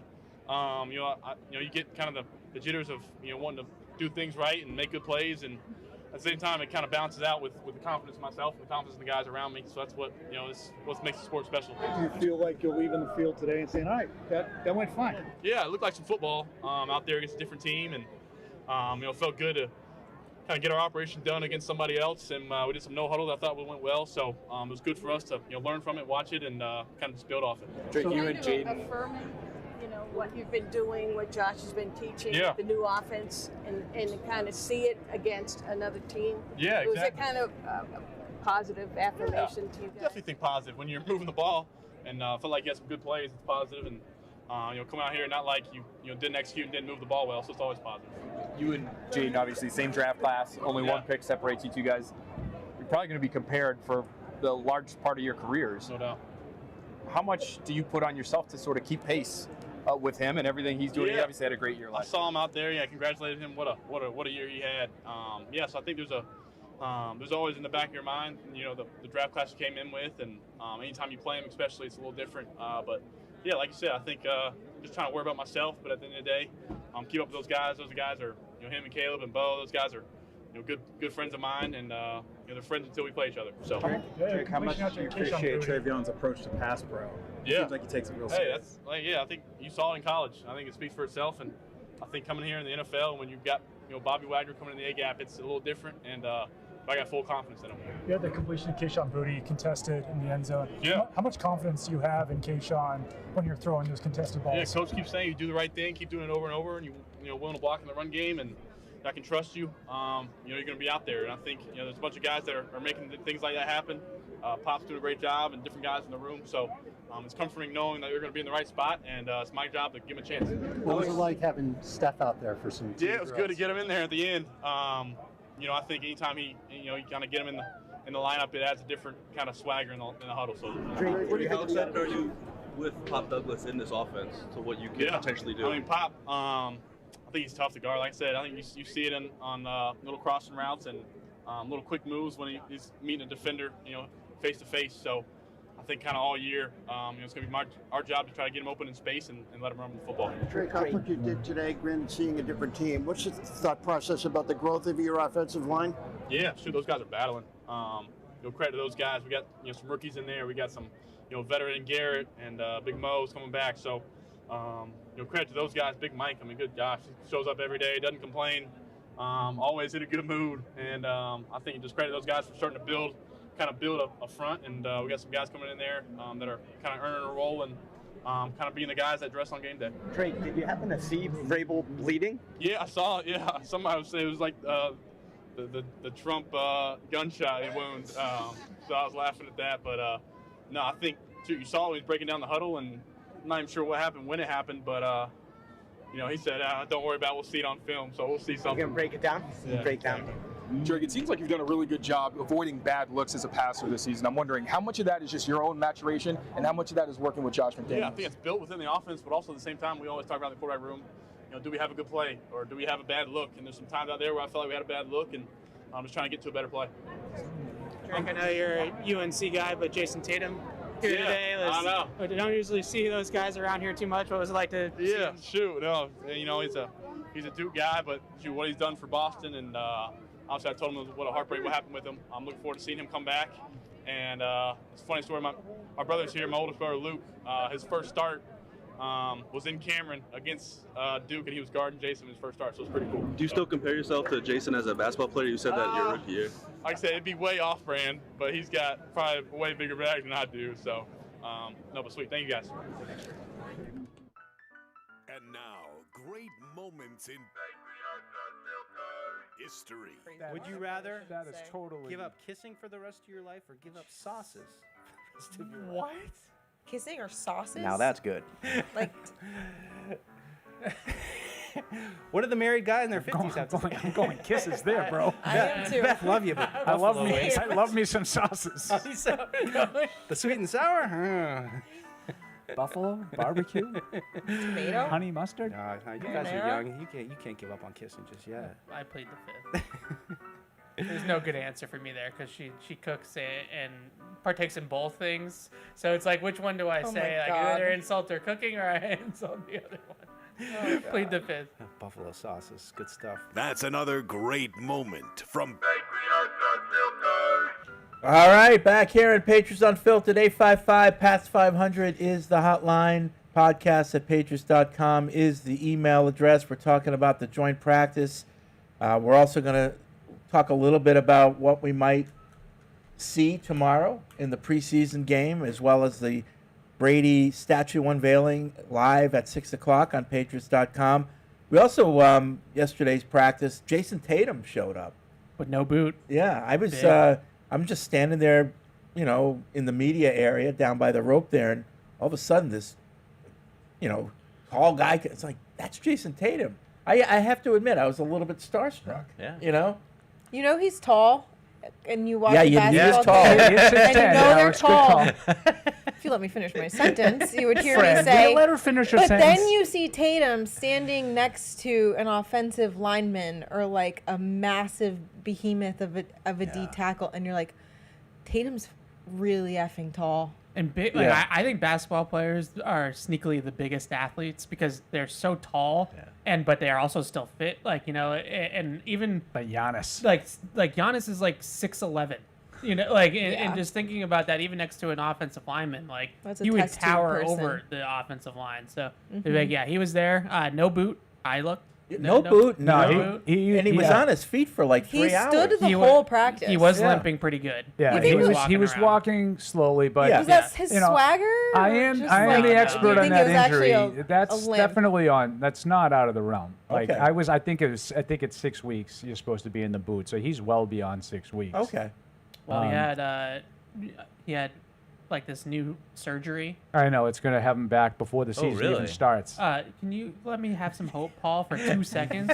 But so he had the surgery immediately, within 24 hours, and then he had this new, I think it's called the speed bridge. It's like this new procedure of how they Supposed to sniff after you say you guys know me well enough to know that I am now an expert on Achilles recovery. Let's be honest. He had the speed bridge procedure with the best doctor in the world who performs this surgery in New York City. The best. The best. Celtics were Vinny playing. Boom Butts. They were playing in New York when it happened, so that's why. So he had the surgery that night. Can you let me finish? That's a fact. He had the surgery that night. That's too soon. Okay, but let's get past all the surgery nonsense. Thank you. In theory, February is 9 months removed from Achilles surgery. So the playoffs start in April. I don't want him anywhere near the court You're crazy. for the 25-26 crazy. season. No, I'm not. Yes, you are. Oh man. There's Not a lot reason of the other muscle teams have atrophy, already. I noticed. There's a reason why the other teams have already ruled those guys out Well, Tyrese Halliburton's injury happened 6 weeks a month after later, and the other guy. Why can I not think of Damian Lillard? Happened a 40. month earlier. Older. Right. Because it's not a smart thing to do. Yeah. If I were the Celtics, that's my most valuable commodity. Rest, be ready, and what are we going to do? Let's go! Let's go. For 26-27. You're a championship contender immediately as soon as he comes back healthy. You're right. You're the rational one here, and you're correct. That being said, what I worry about is the window. Windows Like Buffalo. close really It's like quickly. Patrick Mahomes. As long as you got Jason Tatum, your window is wide With the second open. apron, Well- it's just all. I don't want to. I kind of agree with Evan because, not to go Celtics Unfiltered, but We just did. you're right. There's a window, and it's like, okay, this year will just be a wash, and we'll be ready for next year. But that's God willing that Jaylen Brown doesn't have a bad injury this Well, year. I mean, that. Or they like can Derek afford both White. of them when the new Right, and I really landscape of the think league. like this Tatum injury was like a godsend for this new owner. It gave them like the easy out to not pay the Right. tax. If they and just didn't get rid of all those guys, I'd be on board with the Evan plan. Right, they've But already set it up They're for going to the be year to without be a 5 of their wash. top 9 returning Right. players. So why What's the rush point? one of those 5 guys back for what? To play with, exactly. Right. Yeah. because he's good enough to carry them to a championship. Comes back. But not like if he's 100%, he is. Yeah. Not coming back No, 9 you're months right. removed from You're right, but from as an somebody Achilles that injury. still genuinely cares deeply about that team, throwing away an entire year of Tatum's prime is a really tough pill to swallow. But they're not Tom throwing Brady. it away. Basically, he got hurt. Have to start dealing with that. Right, like Young man. This is No. like you know, Young man. No. Young man. It's like I won't. talk to my son. still Like at 19. some point, you have to address the Right. possibility that it might not work out the way you want it to, and you Right. have to deal with that. You have to Believe the prepare reason yourself. why I say that off the I air. just, Even if I'm he's not. back for the playoffs, he's missed the whole season. I'm not back. I'm not prepared for it. But like, I'm they're Bottom not- line is he but they're looked not- really good yesterday. He was on his feet all day. It was cool to see him. It was cool to see him. You You sound like me when Brady blew out his knee. I'm like, look, he could come back. He walked to the locker room. He's okay. Oh God. Like the Patriots exactly how didn't I throw felt when the that 08 happened. season away. Like the quarterback got hurt, and they were no longer a title contender. Like I said that things to Evan happen. when me and Evan were going on the field before the in-stadium practice to get the crowd hyped up. We walked by those stairs, and I said to Evan, I'm like, all I think about with these stairs is watching Brady like slowly go down them in 2008, and then Evan too. Well, and Mac Jones too. So that was part of it. Why? Mac didn't go on his own. No, I just remember watching Brady go down God, the stairs, that and I'm video's like, burned in my this brain of whole Mac. season is. It's not what it looks like.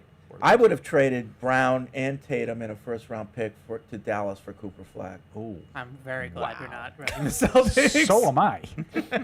You wouldn't do that? God, no. I would. Now, the thing that I That will would solve say, all the problems.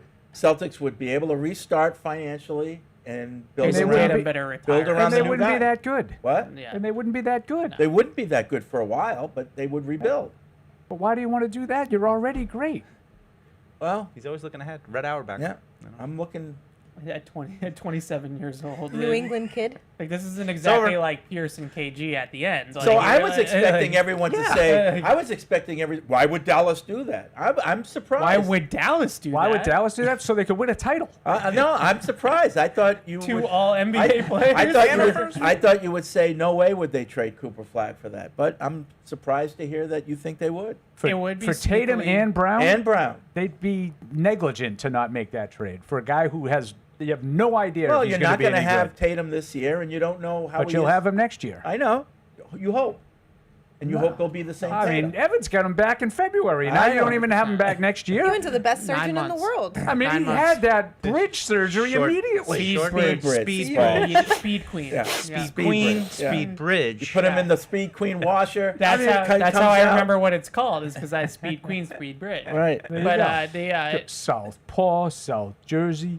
if we go with Paul's route and I got 'em. they don't get Tatum back, which they probably won't, them like quiet tanking is probably the best thing to do, because with the way that the second apron works and the salary structure, like having the third star be on a rookie contract is probably the smoothest way to keep this thing rolling. So like if they're not going to get Tatum for the year, then they should probably purposely try to lose games.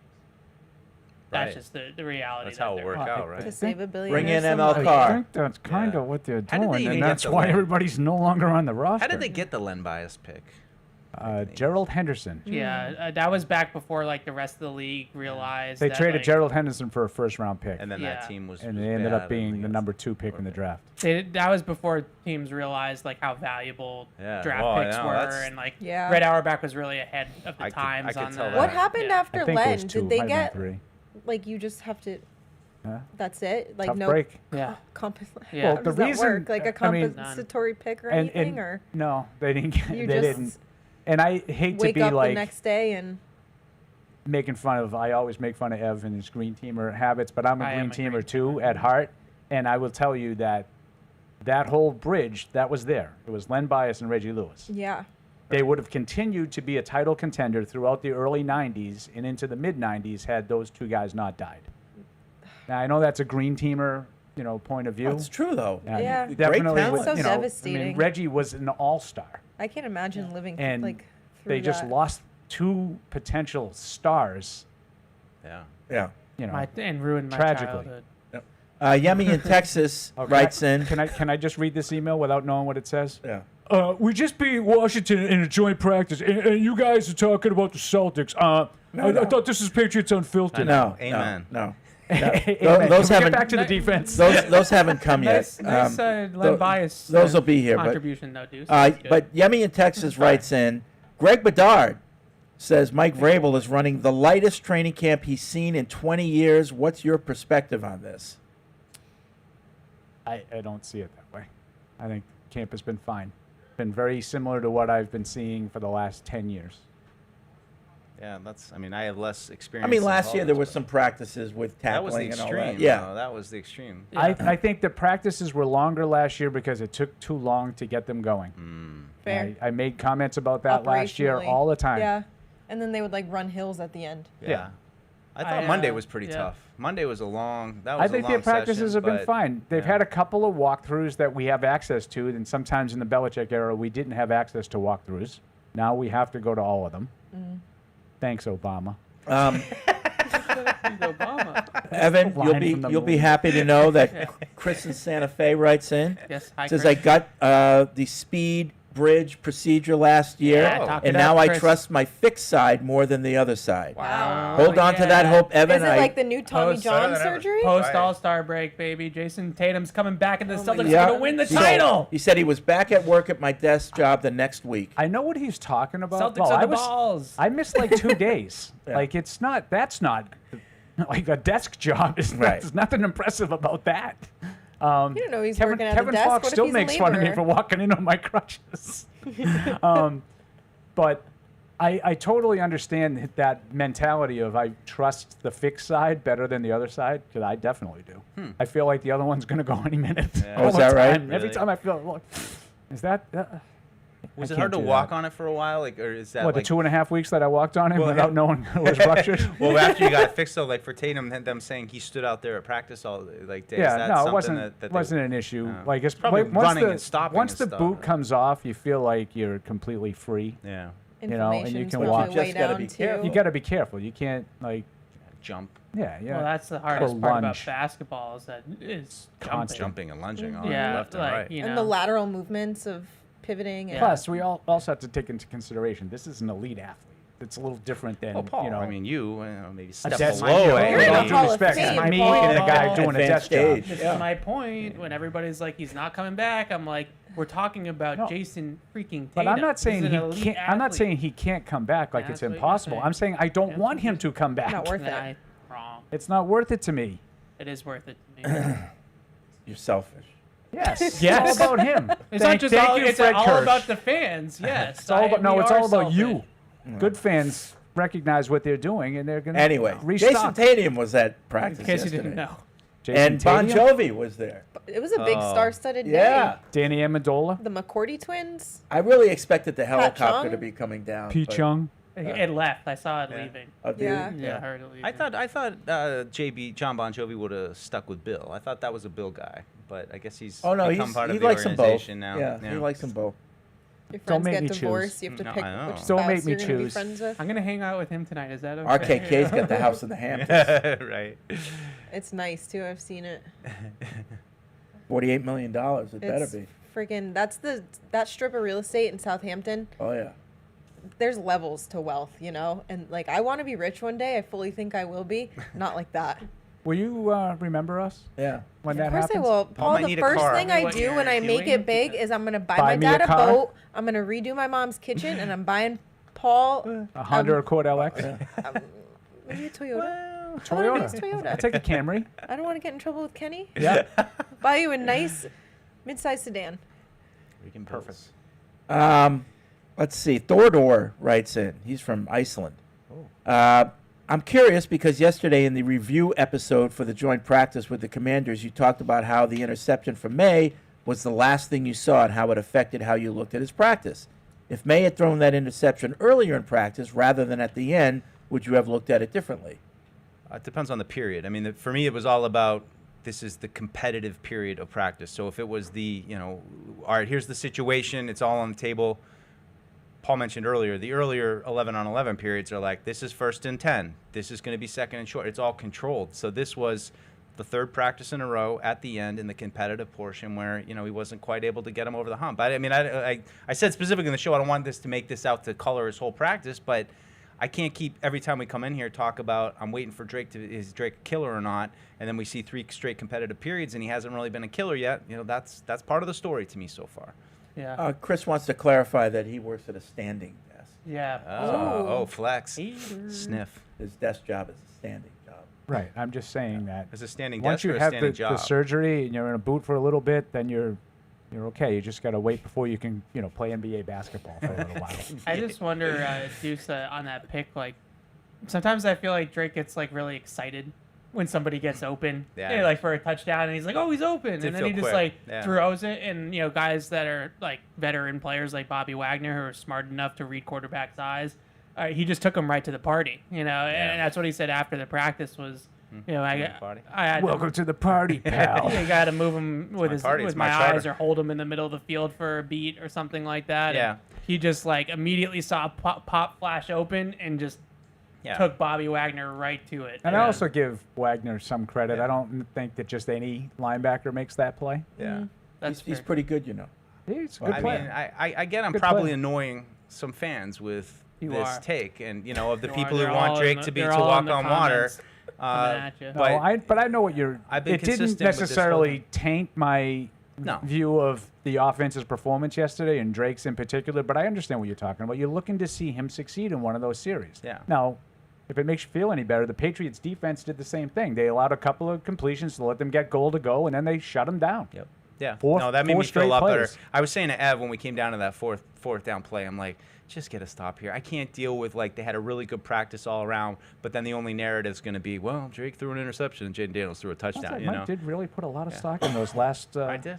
My brain was working. Those last 45-second drives from the 25-yard line. There's only two of them. He's not wrong to think the way that he's those were thinking. important. I do think those drives were important. They did do down and distance. The clock was a factor. There was a little bit more at stake. Yeah. So, I mean, I agree with Mike. Tune in next week when Evan and I are in Minnesota, and they're going to do that same kind of competitive portion to end the period, and I'll be And you'll optimistically hoping that you'll know what happened when they come on. If Mike looks like his dog just died, Yeah, then that's right. probably I think we did enough I have a dog Drake now, glazing so to that talk about hits this. me a little deeper. Because this has been his MO since North Carolina. Yeah.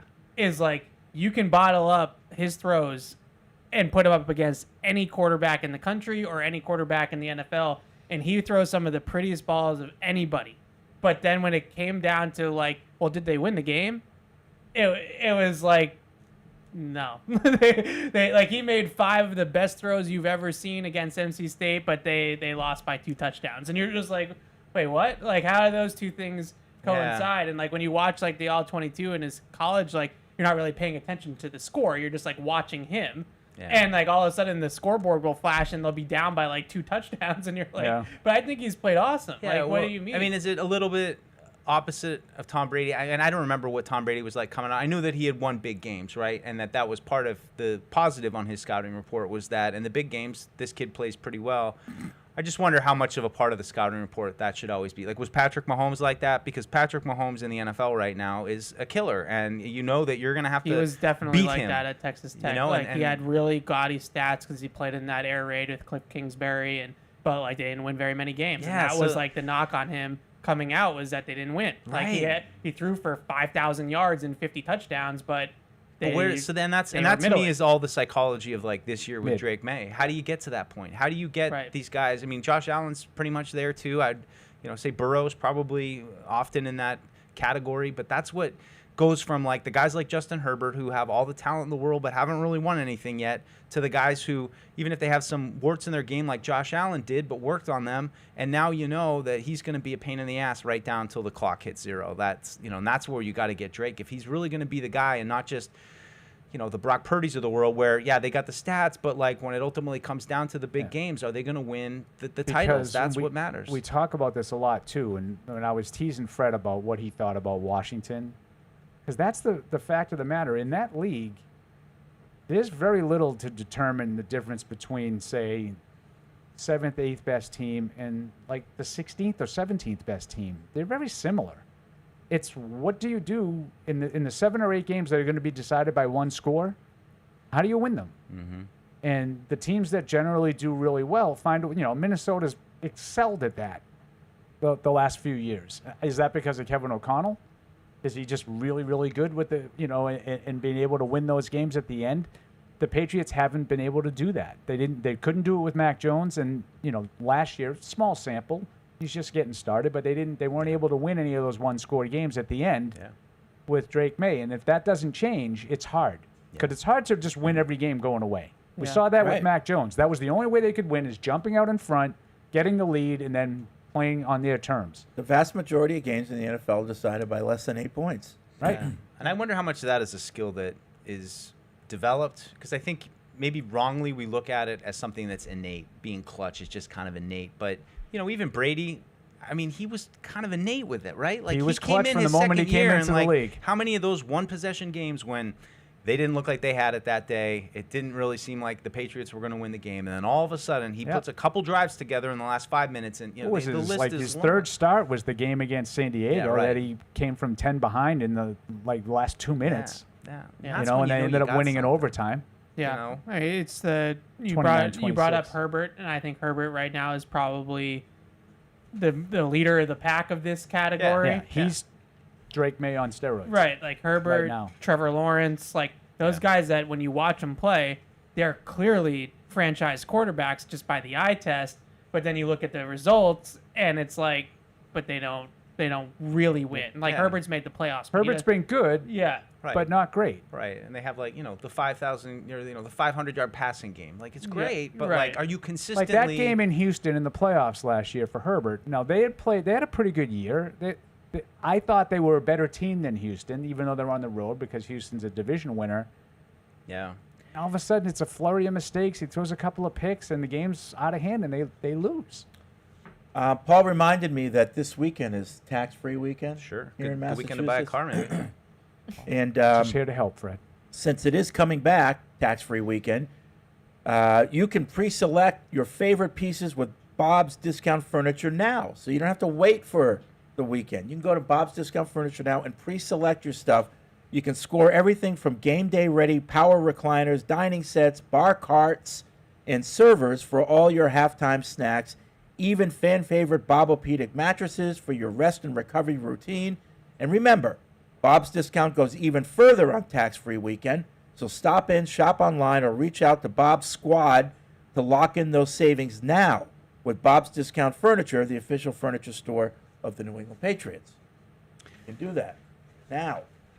Anybody need any furniture? No, but I'm so looking forward to the Bob's Discount Furniture studio featuring Paul Perillo. Yes. tomorrow night. And then next week, I didn't know if we special guest. I didn't know if we were gonna. Who are you with announcing tomorrow that? night? Just me. Just you? Fine solo. Yeah. Wow. Back to normal. So I thought you always had somebody with you. No, last year we had Brian Hoyer. Yeah. But Hoyer's on the sideline this year. Okay, so But that was a one-time thing because of Drake May. oh, okay. So they're not replacing him in the studio. No. Okay. Normally it's just me in the studio. So you Last year we had Brian do it because we wanted him to break down Drake May's offense on the telestrator. So Paul's in the studio and the game. He's like, maybe they'll come to me. Ah, they didn't come to me. Maybe they'll come to. Ah, they didn't come. To me. I'm excited to experience That's it. kind of the way it goes. I'm ready. Everybody, Paul, you got anything to add? Yeah, I'm ready. Yeah. And we're going to commercial. Maybe after the turnover. I thought you were just there to sell couches. Like I thought they cut to you and you're just supposed to be lounging around, llooking comfortable, and being like, I don't know what's going on in the game, guys, you but not I'm really watch the comfortable. You kind of hurt my feelings. We don't really Well, I watch watched the it, but then we're games, like, to be honest. hey, look, there's Paul. To pop up on the TV, but we can't hear you, so Yeah. we assume you're saying nice things. But Yeah. I thought maybe you're just giving a sales pitch Insightful. about the ottoman. No, I don't sell any merch. It's like Fred style transitions where you're like, Patriots seem like they were kicking their feet back on that drive, and that ottoman at Bob's Discount Furniture. That's what Mike, you're ready. You're ready. I think the greatest was it Pat McAfee that took Right, a liking He to it? likes my accent. Yeah, it was like this is the most Boston guy ever. He likes my accent. Freaking punter. His accent comes from bro. It's a bro accent. Bro accent. Yeah. Bro. Let's go to Florida, where Kingston is on the line. Hello, Kingston. Kingston. Hello, I'm Kingston from Sebastian. Kingston. Oh, there he is. Crank it up, Matt. Ford from Savannah, Georgia. Ford from Savannah. I had Kingston from Florida. I don't know how that happened, but hello, Ford. Hi. I'm 14 and I'm a first-time caller. And ever since you guys showed my uncle's picture, he's never stopped wearing a backwards hat. Okay. Is that it? Also, All right, keep going. on offense, besides Drake May, what jersey should I get? Oh, get a Diggs. What jersey besides Drake May? And Get a Will Campbell. You'll listen to that off the air. What did he say with the first one with the backwards hat? Who was that? I think he said his uncle. Ever since we Oh, said he's that throwing his out the uncle vibe. Hasn't started. We stopped needed a wearing ruling backwards from you hat. yesterday, Alex, because Dan Campbell's fond of the fitted hat backwards. Did we get a ruling on that? The fitted hat versus like the mesh snapback I hat? thought it was he doesn't wear Snapback. the snapback. It was fitted flat brim or flat brim snapback. Flat brim snapback. Flat brim snapback. Backwards. Flat brim fitted. I don't think you should wear backwards. Okay, yeah, all right. There we Well, go. to me, the brim doesn't matter if you're going to wear it backwards. Like, I don't care. The what brim doesn't matter, but a fitted hat tends to have like more of a flat brim, and there's not the little peephole in the Right, back. you need to see a little I forehead. think Tail holder. like a fitted Right. a fitted hat backwards to me is even worse. Yeah, that looks terrible. It looks like you're wearing a beanie. You know? That doesn't look good. Yeah. But That if was- it's the flat brim snapback or a standard baseball like dad hat, like your You're okay. 47, yeah, those are good backwards. So the flat brim snapback is That's hat the new of thing. choice right now. And Yeah. it's not flattering on the face. I'm a big hat guy. We got to tell DQ. Just That's what they call Dan Quinn. That's DQ. that's his good friends. the Red Sox Green Monster version flat brim snapback is sold out. Like you can't. Like, I got one at the ground floor, so we're fine. But that's pretty cool. Also sold Very out popular. is the I don't ice like cream flat brim cone hats. ones. I don't like flat brims. I think they look goofy. I don't love We're- them. we're too old. But Yeah. some people, But a they lot of definitely- people, a lot of people pull them off. I'm not one of those people. I've never seen anyone I thought looked good in it. No. But I'm too old for it. Yeah. It's a young Yeah. man's game, Freddie. Go ride your skateboard somewhere else. We're just living in it. What's up, my fellow dudes? Dominique's in New York. What's up, Dominique? Hey guys, how y'all doing? Been a while. Hey. How you doing? Hey. Good. Great coverage on everything from training camp. Been loving the recap. I gotta make an admission. I have to admit, like, especially with the wide receiver room, I was so concerned about wanting certain players to make it, whether it's like Jalen Polk, Connor Redeem, so Trayvon Baker, only because they were, our draft picks from last year. But it's kind of nice seeing, even though it's only 2 weeks ago, right? People stepping up, Keyshawn Boogie, you see Matt Collins coming back and doing well. Just a bunch of these folks just like, making plays. So I care less about really who makes it, just who's the best for the team. Obviously, that's the whole point of this thing, but I was getting in my head about this guy needs to make it, or if it's closest pick, just pick the best 6 or 7 that really give Jake May and the offenses an opportunity to elevate.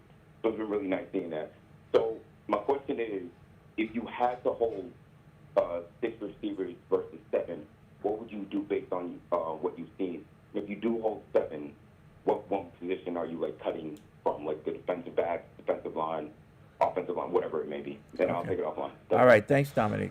Yeah, I think we've all. I don't want to speak for everybody, but I feel like everybody I've talked to has kind of settled on the 5 receivers of Diggs, Douglas, Booty, Hollins, Kyle Williams, as like that group is going to be here. And then it's just the floater of like, are they going to keep a 6th guy? Are they not going to keep a 6th guy? I think 7 is like pretty I would keep 5. unrealistic. The 5 that you just mentioned. Right, like that is the 5 that are here. I Yeah. think pretty safely. The question is do you want to carry a 6th receiver out of some of the young guys, like one of the 2nd-year guys, or Efton Chisholm, or just a developmental player as the 6th guy that you're not. Your little concern isn't going to make it through waivers and get to the practice squad, so you put Javon Baker on the roster. Just to maintain control over him. Wonder about that with Polk and Baker. Is Baker lower round draft pick? I think Paul, you said maybe maybe there's still somebody out there with Polk as a 2nd round pick. If he were to get, he'd probably be tough to get him through. But nothing I've seen out of those 2 guys so far has made me say in camp that they have to keep these guys around.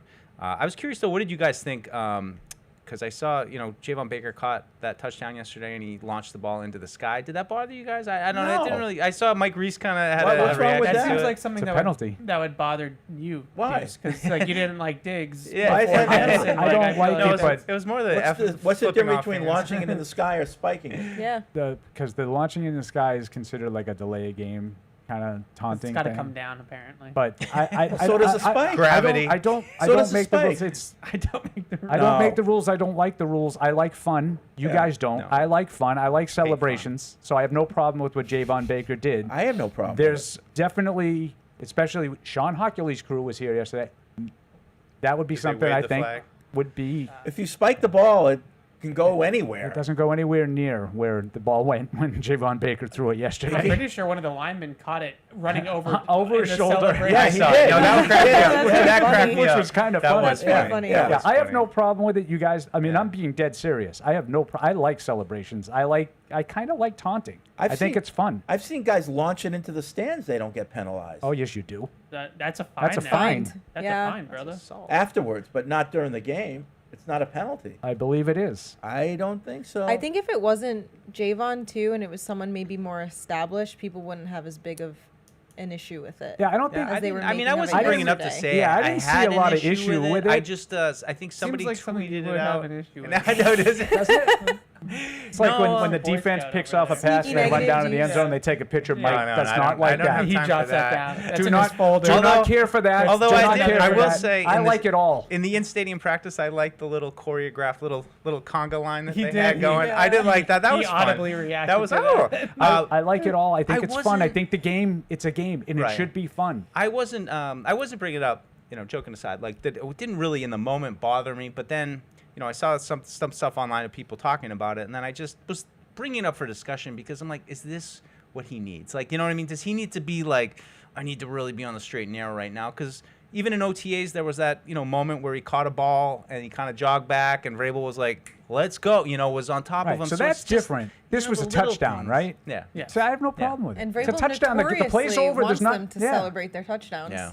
Like- Just come up with a different celebration. That's not a penalty. It's Yeah, celebrate, and but they- just again, I don't within the know. rules. They didn't. I don't think anybody threw a flag Yeah, yesterday. yeah. So there were officials here. So if they didn't flag it, maybe Yeah. it's not a penalty. I Maybe guess Fred, it's just, maybe Fred's throwing right. to the crowd. Somebody who's a little bit on double secret probation, and you just not what So- maybe so not what Alex you is need. right. I'm not It is saying I because it dinged was him. Baker. That's what I'm saying. Like But- if it was someone that was more established, not trying to make the team. Yeah, if Mac But then Hollins again, did it. maybe it was just like that release of emotion for him, and he Right. was happy to make a play. There's a lot on the line for him. Yeah. I don't know. So I if you think had quit to, Trayvon Baker. if you had to, so would that be your pick? If you had to pick a It sixth? would because of his uniqueness in the room. Like I feel like if they were to keep a Chisholm or a Polk, I just don't see a path to that player having a role. Yeah. Whereas with Javon Baker, you could make the case that if Booty's not really having a great season, or it doesn't go well for Booty and I'm not saying it won't, but just for whatever reason, he gets hurt, something, like I could see Javon Baker playing the X and like being out there. Whereas with Jalen Polk, he's behind Diggs, he's behind Pop, he's probably behind Kyle Williams for a role. Like there's just bodies in front of him, Yeah. and that's not even counting if Kendrick Bourne is here. So like it's harder for me to envision a role for Polk and for Chisholm because they're redundant to some of the other guys they have on the team. Baker isn't. Paul, why do softball? Why is it played on all dirt infields and baseball has some grass? I don't know. Why do they call it softball? The ball is just as hard Well, as it the is. baseball No, is. it isn't.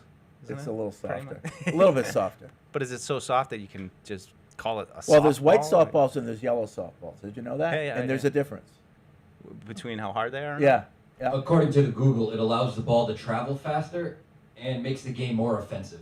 Okay. I don't find softball I can see offensive. that. I mean, I thought the it's grass a would nice slow down sport. the big softball. Yep. Okay. All right. I can see that. Thank you for that. Let's go to the hotline. John and Haverhill. What's up, John? John, there you go. Talk. All right. So I have to say two things. Did school just get out or something? What's Summer. going on? It's summer. It's summer, Fred. Okay, but no, go ahead, John. I'm sorry. Christian Gonzalez Yeah. is a top 5 cornerback, in my opinion, Let's go. in the whole league. I would agree. And Yeah. most people's opinion. Yeah.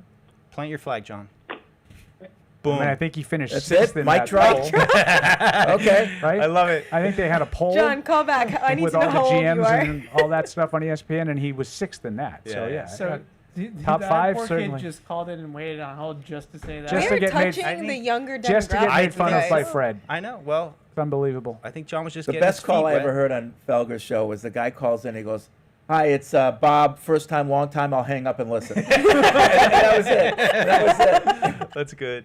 Poor Barth yesterday. I saw him getting attacked about like just joint practices he just in general. Gets, he Felger just yells. Well, that's and what you're he just does, Like, and yeah. you're just like, who are you yelling at? Like, why are you so angry? And Bart. He was on a rant yesterday that one of the best products the Patriots have had was this joint practice, which is absolutely free, and then you have the preseason, which is a dog that you have to pay for. You know. So what are you gonna do? But You know, no. How do you fix it, Mike? Right. I feel like everybody understands his thinking there, but he's like yelling at me like I'm disagreeing with him. Or like his other big take was that like it's all basically it's all on Drake May. If Drake May is good, the Patriots will be good. If he's like we know. Like, How do you argue? How do you argue that Right. it's going to be awfully hard to be a really good team if your quarterback is bad? Right. How do you argue with that point of view? Poor Barth is like, well, I have the hang times on the punts if you want it, Mike. We should run an experiment with Barth where we get his like blood pressure metrics before and immediately after the show. Or they were talking about like who would you rather have for the next like you're drafting Jaden Daniels or Drake May. And like they're like he's grilling Barth like give me an answer, and I was like he's trying to talk and you just keep on yelling at him. He's a bully. The Barth He's pressure. bullying. I Master defend my chaos. friend. I want That's Barth all. pressure during punts. I want it during attendance at practice. I want Okay, that he's pressure. gonna I wear want a the pressure little range on the puffy Felger sleeve show. The all whole time. all day and just intervals. Just track them. I still think we got to have a electric football game between Evan and Barth, and we should have stakes. So, like the Are you talking winner, about like if you Madden? win, Like when- if you win, you get a $100 gift certificate to Jersey Mike. Nice. If Barth wins, he gets something having to do Absolutely with college nothing. football or something. Yeah. You know. A matchmaker Yeah. service. So if you're talking about Madden, right? Like electric. No. you're I'm talking about the little guys on the. I don't think Evan knows The what magnetic electric chaos football that is. has. Oh, just, you boy, turn it this- on and let it boy, go this nuts. is- do you know? I've got one in my office. It's an Oh yeah, artifact. I've seen this. Yes. In your office, like that's the first time I've ever seen one. Yeah. But So yeah. have you ever done I it? had an old AFL NFL one. Have you ever done it? I don't think so. No. Oh, I think the two of He's you not gonna playing like that it. would. Is this like the, You won't the like it. hockey? You with won't the- like it. No. The hockey game is Foosball? actually excellent. No, so You know why? this is an electric. This is it's a playing field. Okay. It's metal. Yeah. And these are little plastic guys with treads, and you set up your offense and you set up your defense Oh. on it, Yeah. and then you turn the switch, and the board And the starts board to vibrate, vibrates and it causes the players and to the, move. and the But- players move. But not in the position you want them to. No, so that's it would why drive he you would hate it. crazy. You'd be He like, would I hate set it. him up in cover 2, and then everyone just charges to the line. Like, what is this? I just perfectly designed the annexation of Puerto Rico, and they went the wrong way. Well, you know, every player just goes in random theoretically, direction. like the little treads are supposed to be positioned in the direction you want the guy to Yeah, go. don't work. Got it. Don't work. And- But they usually go. Yeah, See, you get guys on the sideline They doing go a in little circles. thing. So this was a bit that Pirouettes. me and Fitzy used to do on one of our shows that we did before we worked here. We would take like a key play from the game, and we would, like Evan style, set it all up. So like it was literally look pre-snap, and then like and now and then we'd describe it, what happened, why was we playing. All right, let's just let the board unroll and see how the play went, and then it would just be total chaos, and nothing that we talked about would happen, which is why sounds Evan like would my worst go crazy. nightmare. No, Yes. it totally is. That's why it would be so fun to listen. Where to are you the two of going, you. bro? Where are you going? The Like, just Madden ran up. sim guys You run a should do post. this. You're on the post, It's man. it's just going to the sideline and then falls over. I think we do that during a catch-22. One of the catch-22s will do that. Well, $70 on eBay. I've I- got one in my Where's office. that one? I got one in my house too. oh Yeah. my Do you God. really? We have the Well, artifacts. I had to buy it for the segment, you know. That- That was during the T-shirt days. I had money to burn. I thought when you said electronic football, I just thought that was the a Portnoy fancy check way. came and like balled out. It's like, Yeah. Well, I Madden, wrote it off. I mean, this text. Madden has new intros into the game now for night games. If you have a primetime game, it has like this whole little animation that it does. And it has the Keeper of the Light has the ringing the bell. No way. And it's Gronk.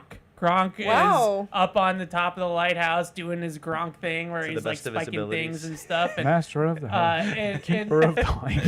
it like kind of looks like Gronk, but like not really. But Barth tweeted it out and was like, "You can even have Gronk do it," and everybody's like, "Yeah, that's Gronk. He's in the video." and but it's I saw that. Yeah, I thought the same thing. Yeah, I wonder, does Gronk get paid for that? probably it's hope using so. his likeness. It's I would using his think. likeness, yeah. NIL, baby. Unless they made it look just enough like him, but not. It's not great. Like I feel like when Gronk was actually in the game, like as a player, he looked more like Gronk than he does in the animation. But Cody's in New Hampshire. Hey, Cody. Cody. Hey, how's it going, guys? Hey. Okay. It's my first time calling in. Wow, a lot of first-timers today. Yeah, I just wanted to say I am a lot of props to these like 14-year-olds calling in because kind of nervous talking to you guys. You guys like celebrities to me, but anyway, quick question on Booty. Does it feel like he's kind of becoming a lock? I know he's like not very like exciting one of the up and coming receivers, but between like last year and his confidence building with Drake May, it just feels like he's kind of important. Yep. He's a lock. I think he's a lock. I think so. Yeah. Oh, he's a lock? Oh, yeah. Yep. Drake yeah. likes But I throwing still the look ball at to that him. spot though and like think that they could upgrade it. Like not to go pick on Booty. Like eventually. He's a fine player, but you know Douglas and Diggs, I think I really like.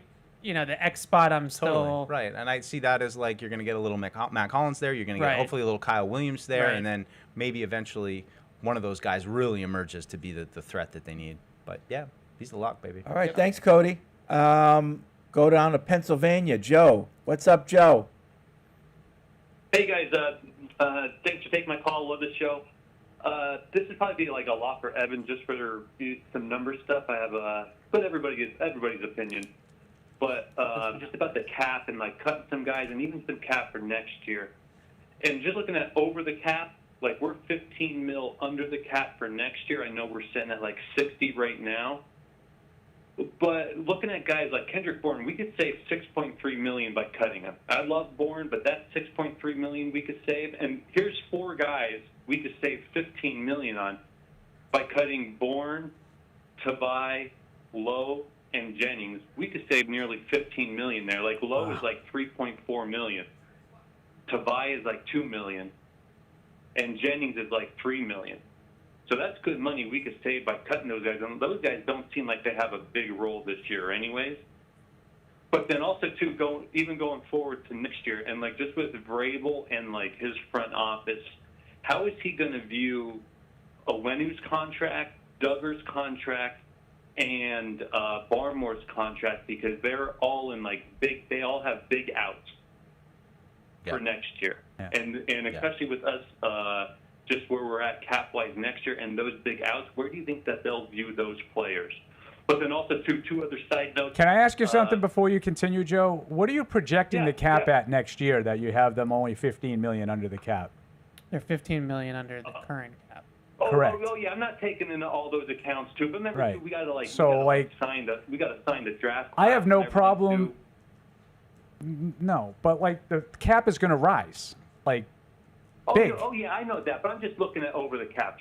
Yeah, you don't have to. I mean, I just think you're spending a lot of time worrying about things that I don't think are overly important. Like the cap is not an issue for really any team.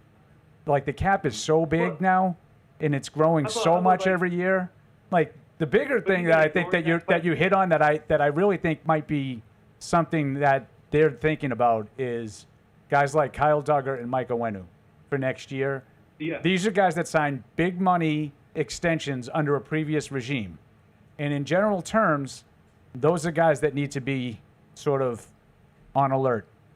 And I think it's a big year for both of those guys.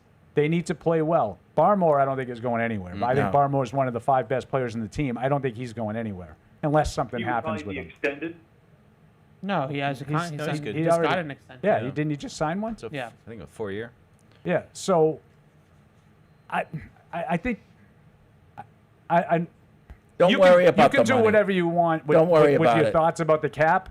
I wouldn't really worry about the cap. I don't think the cap is a problem for anybody. How about Like I don't think you need to worry about that number because the cap number is too big. Well, like maybe you do something to lower the number but I just don't think it's all that important. Yeah, I don't know how exactly over the cap calculates their numbers with rollover, because like the Patriots right now are $60 million under the current salary cap. And they spent the most money in an offseason in NFL history. Right now, which tells you about the cap. They have expenditures over the course of the regular season that are their effective cap space. So the cap space we project that they're going to roll over is about $35 million. So if you really look at it, that's rolling it over into next year. And then to Paul's point, the cap is going to rise because it's always rising. So let's say it rises by another $10 million. That's really rolling over $45 million in cap space. So their cap is they have all the money in the world. Even if you just say that we're going to spend to the cap and they're not going to go over the cap, like they still have plenty of cap space to play with. Like they shouldn't. If they want to cut and move on from like a Tavai or a Jennings because they're not fits and they're not I would agree with Joe on all 4 of those guys. Doesn't seem like that. But that's totally a valid thing to say. Yeah. They're not doing it because of the salary cap, to Paul's point.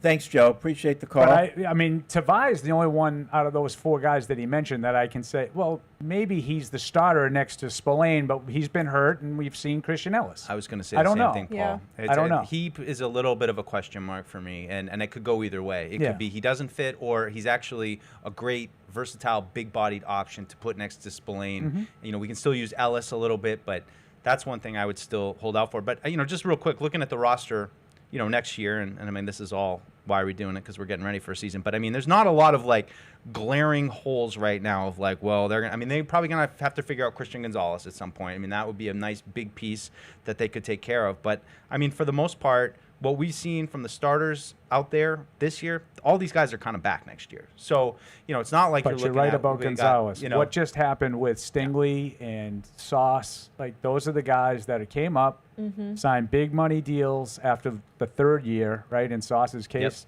So you're going to be after year 3 for Gonzalez. My guess would be that him and his representatives are going to be looking to do the same thing. Now, that's going to cost you a lot of money. Well, yes and no, because it will be an extension on his rookie contract. So if you sign him next offseason after his 3rd season in the league, when he's eligible, he's still going to be playing in 26 on the 4th year of his rookie contract. Which is why I don't worry about the cap. And then you get extension eligible after that. Yep. But good, Ev. To that Absolutely. point, what the Cowboys are having right now with Micah Parsons is because they've waited. Because they don't do it the right way. So if you're the Patriots, the Micah Parsons thing is like a what's the word, caution into the wind. Cautionary tale. Thank you. Cautionary tale of don't do that, right? With Christian Gonzalez, when he's contract eligible, extension eligible next offseason, lock him in immediately and don't get into this whole dance of, end of the year of his rookie contract like the Cowboys have with Parsons. Because, I think the tough part for teams and, owners like Jerry Jones is, you have the 5th-year option on a first-round pick, and then you have the franchise tag in your back pocket too. So really for a team like Dallas, they're looking at it and saying, well, we have 2 more years of team control on Micah Parsons. So why are we breaking the bank right now to extend Micah Parsons when we have the leverage? He's under contract, we have the 5th-year option, and we have the franchise tag. So this is a 3 years from now problem with Micah Parsons. But there's always, wait 3 years and it's going to be that much more. It's going to cost more. That's what I'm saying, but I can understand both sides. CeeDee Lamb, they did the same thing last year, and then they finally gave him the contract. But that's the way Dallas has been doing it. They drag their feet, and I think it costs them money in the long run. Yeah, just a quick look at the free agents next year. Austin Hooper, TE2, probably a position of long-term need. Chason's had a good camp. He's been hurt. Marcus Jones, really the only starter, I would say, of the free agents next year. I mean, Alex Austin's a restricted free agent, but, Cole Strange, Tonga, Epps, Hawkins, Gibbons, Lowe. It's a lot of depth pieces. Right. So like we talked about. Lowe, by the way, that was one of his 4. Joe's 4. I think there might be some value and some there. of these things, like he said, I don't feel really great need about the backup tackles. Right. You don't need to really plan it out. I mean, I think a lot of these things will take care of itself at cutdown day, and it's not about, well, let's just cut them for money. I mean, a lot of these guys are on the bubble anyway, as it is. And I will just say, and I am starting to get a little intrigued by Marcus Bryant. Yeah. And I was his I'm glad you brought constant inclusion in those things. Well, so maybe he would make a guy like Lowe expendable. It seems like more guys. I don't know how to say this. I just like seeing guys improve, and I think he's a great example of somebody who you see get more reps and you start to clock a little bit more. We talk about it all the time, and it's at a position need. Now, is it because he's playing great or because they're no, it's because of iron sharpens iron. Is it about we're any port in a storm right now? We're trying to figure out, if we could get this guy possibly ready to play. The only salary cap related thing that's somewhat on my mind, because I'm a nerd and think about these things. Yeah, we know. At some point, we're going to have to talk seriously about a Drake May extension. Yep. And when that happens, he's going to be a $60 million a year quarterback. But that's 2 years. It's 2 years, but it's just like Gonzo next year. when it comes to, we all know money in and money out. We're having that conversation like sooner than you think. Yeah. End of next season. Yeah, right. And when that next season. Yeah. Right. when his 27 extension, off-season? 3 years in. yeah, when his extension kicks in and he's now a $60 million a year quarterback, then some of this stuff does start to matter. Like how you spend around that quarterback contract. Now you have the quarterback, so that's obviously a huge bonus. But even like Kansas City has made moves like trading Tyreek Hill to because they're cheap. Possibly, but we know that that's how the world works. So like when we get into that territory, that's a different. By the way, conversation. congratulations, Roman Anthony. I love it. I need a This loan. poor Red where there Sox really for is a no long salary time. cap. Yep. Yep. Red Sox building for the future. I would congratulate John Henry. It's a tremendous contract for the Red Sox. That's tremendous. It's for both sides. To get that guy for $130 million. Were you surprised he was willing Stunned. to play ball this early? Especially when in spring training he was not willing to play ball. Mm-hmm. And the only thing that has changed in spring training is he's proven to be legit. Right. Oh, I'm you sure think he'd the- have more the money's I gone was up. completely stunned that he took that deal. Good for him. Great Good for the Red At Sox. some point, it just sounds like much money. You're like, well, you should really be holding. Well, out I for, think that's you know, like part of it. If he 170 played it really year to year, he would have gotten a lot more than that. would be Right, my but like guess. this is a 22, 23-year-old Right. kid that just got handed a check for $100 million. Right, Like I know. it's pretty hard to say. I no know. to I'm that. gonna hold Like, out for 125. Yeah, right. Like $100 million. Priorities are right for him. Good kid. Good kid. Quig writes in. Could tomorrow also be a wide receiver showcase? If the Patriots show a lot of Bourne, Pope, Baker, or Booty to give Washington some looks of possible trade candidates. No, I don't. I mean, Bourne's you're not hurt. gonna see Bourne's Bourne not going to play. play. I mean, I would protect Diggs. I think you saw enough of him yesterday. I'd probably protect Pop too. I've seen enough of him. I don't really think. But I think as far as Polk and Baker and Chisholm go, You'll see those guys. I think. guys plenty. Yeah. Yeah, I think you'll see a lot of those guys. Yeah, I worry John about it Giles. too from the other direction of like, if Afton Chisholm has one of those preseason, like an Austin. We're not getting Carr him to the practice right. squad now. Oh, great. Now, I think that some of that's overrated. I know that's what Paul's about to say, but No, like, I'm still, not. I was like- actually going to button hook you. Let me throw this one at you. You know me, I'm always thinking about stupid stuff Y'all that know really me. doesn't matter at all. Yeah. Like Drake May's so- extension 3 years from now. that was you, not me. They just brought back an old friend, Jermichael Hasty. Right? So he's kind of, the smaller pass catching kind of back. Mm-hmm. There's a couple of ways to look at this. Like, do they just want Hasty to go out there? He's not really part of the plan, I would think. You sign a guy halfway through training camp. Competent but, preseason handoff guy. Give him the carries. No. Maybe that you do not want. Give him the touches. Maybe you do not want Land Larison to get. Now Paul's speaking my language. That was just something I was thinking about when I was driving to work today. Like, that's a Bill would do that. right, so we know we kind of like this Yeah. guy. We don't have a spot for him on the roster. We're going to put him on the practice squad. But so we don't want him to go out there and put up 90 yards of total offense in some meaningless preseason game like and get Rex on the Burkhead. radar from everybody. Yeah. So let's bring in Jermichael Hasty to get all those yards. I know. Welcome back. Here's 80 carries I don't in the next know, 3 like- weeks, and you'll be back. Chess, not checkers. That would be one of those. Is that stupid? No, that would be one of those like 3D chess things back in the dynasty Yeah. where we would be like, Bill's just so much smarter than everybody else. Look at what he's doing.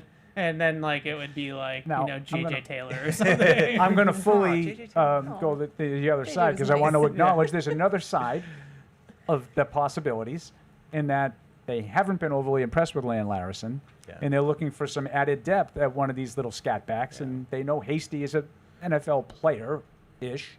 Yeah. Maybe they bring him in, see if they can get him up to speed, and he feels like this secondary role as like a backup pass catcher. Yeah. What about Terrell Jennings? Our old guy left from last year. I feel like I think he's feeding still in him the mix. I feel like feeding Terrell Jennings the rock in the preseason is Oh, it's definitely gonna in happen. play. That's all. Second half of the preseason, Terrell Jennings show. I'll be saying, believe me, I'll be saying that Mike Dussault and Paul Perillo are fan favorites of Terrell Jennings at some point tomorrow night. You have property on Terrell Jennings Island. Is I that- know. that's Correct. how you gotta say it. Curtis in I St. don't Louis like writes to in. use your little phrases though. Right, my parlance.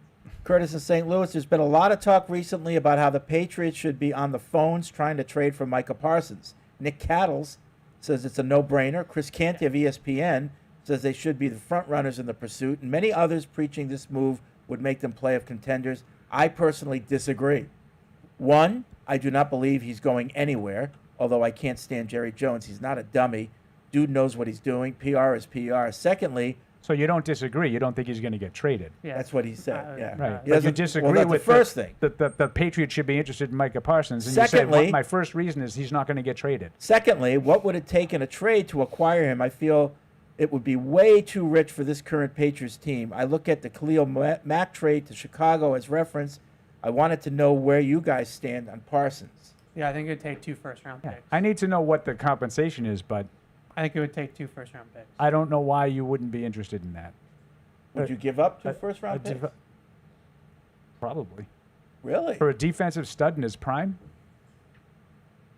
Talk about Mike's side of the ball Mike? getting I to the mean- point where they're just about dominant. Well, it's hard, and I love that player, and he would change the whole dynamic of everything.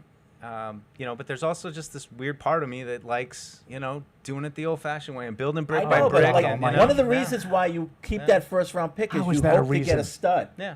Okay, Right. so spend the first-round pick on a stud. You got it. This is the boat. That's this is using the boater first-round pick mystery on it. box. Does that mean Christian Gonzalez walks next offseason? Why? Why does I it don't know. mean Well, that? because you live in a place where you got the money, just spend it. Like, I Right. think there's a certain Like, point where they're how like, do the other we teams just play do it? Parsons. Do they though? I mean, like, they do, yes. The actual Other cash, teams they're have just more lighting than on one fire. good player on a high, like Jamar Chase and Joe Burrow make a lot of money. It's Yeah, possible. But you know that like T. Higgins, he's not going to be in Cincinnati for the life of that entire contract. No, but I'm just saying you can do it as long as you want to. Sure, but if you don't want to, you don't want Cincinnati's to. a Mike good- might be right. They might not But want to. Cincinnati's a good example because they just gave T. Higgins that extension.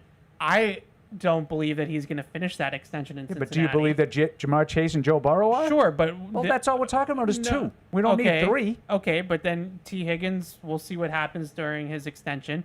Trey Hendrickson is still holding out.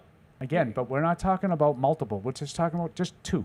More than one is I guess, multiple, but not several. Just 2. Well, Micah Parsons and Christian Gonzalez.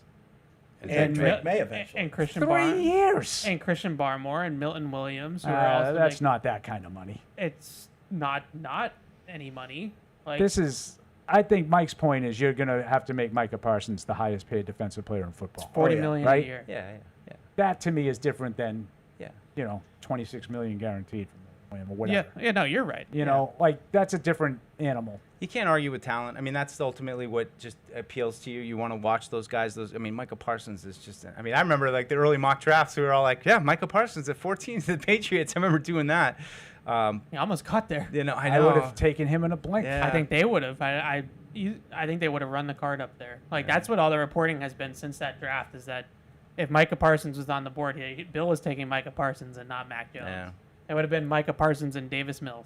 That would have been. Now I agree he's probably not going to get traded, but it's fun. Yeah. It's fun to just sort of throw it out And there. it's not like it's arbitrary. It would fulfill a need in the coming years. We've said how many times on this show that linebacker is sneaky a thing we need to look at next season, and if not in the pass draft rush. and free agency. He does. rushers, He's just a really good player. Well, you can but make a case he's the best defensive player in football. that's what he's going to make that case. Yeah. He's going to I mean, exceed. him or the Myles Garrett. He's going to exceed those contracts, right?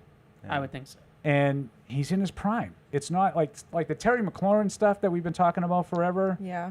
I can understand some people being reticent because he's 30, and you want to give him big money at 30. He's going to have to come down from that number. Yeah, I think the coolest thing about Micah Parsons to me is how versatile he is. Myles Garrett's awesome. Don't get me wrong, but I love Myles But Garrett Myles too. Garrett Hunt puts his sand in the dirt over the left tackle and rushes the quarterback, which there's nothing wrong with When that. he was on the trade block there for a minute, right. I was in on that too. Yeah, he's an absolute alien. But Micah Parsons is outside pass rush. You can line him up over the center where he just demolishes centers. You can play him off the ball. He's just. It was a good email. He's I like unbelievable. that email. He's a great player. Uncrustables. Okay. Micah Parsons. Let's go to California. Jeff's on the phone. Hey, Jeff. Hey, can you guys hear me? Yeah. Yes. Okay, I got just a few things here. First of all, my one concern is the depth alignment. Do you think there's a chance they can pick somebody up when other teams start cutting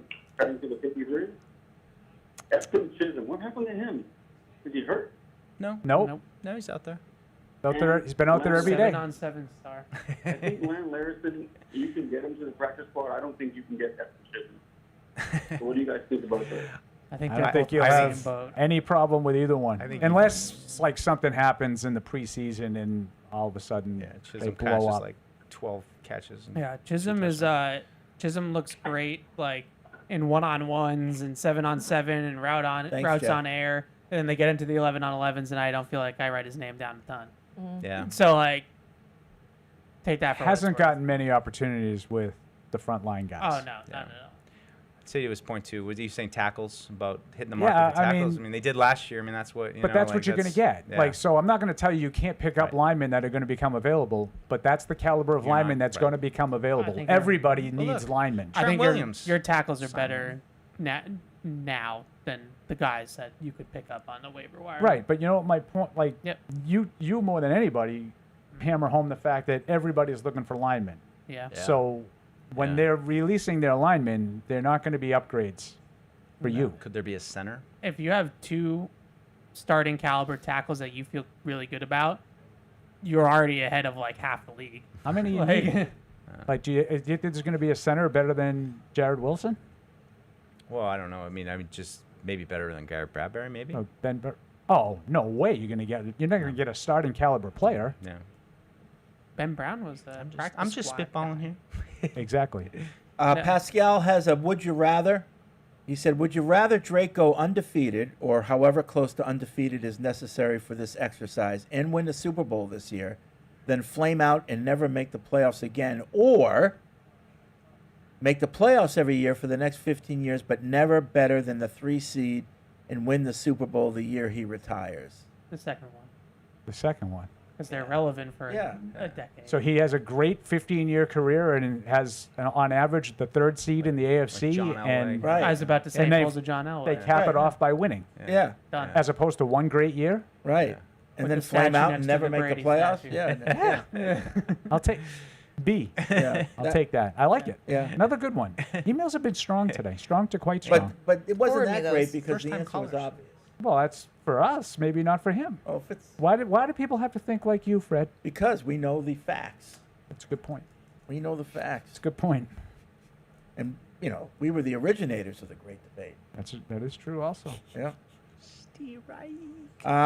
Santo was worried about injuries. In the old days, risk was less because next man up mentality worked because there were few drop-offs in talent.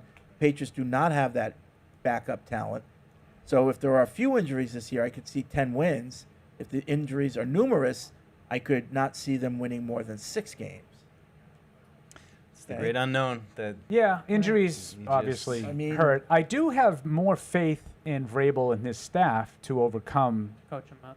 Yeah, the way that Bill did. I install don't a think. program. I think there was a big gap a lot of times between the guys that got hurt and the guys that Bill plugged in, but they were able to sort of scheme around it a little bit. I remember in it might have been 17 the Mexico City game against the Raiders, and they had to play a backup tackle, and it's escaping me if it was like Adrian Waddle or like Oh, one man.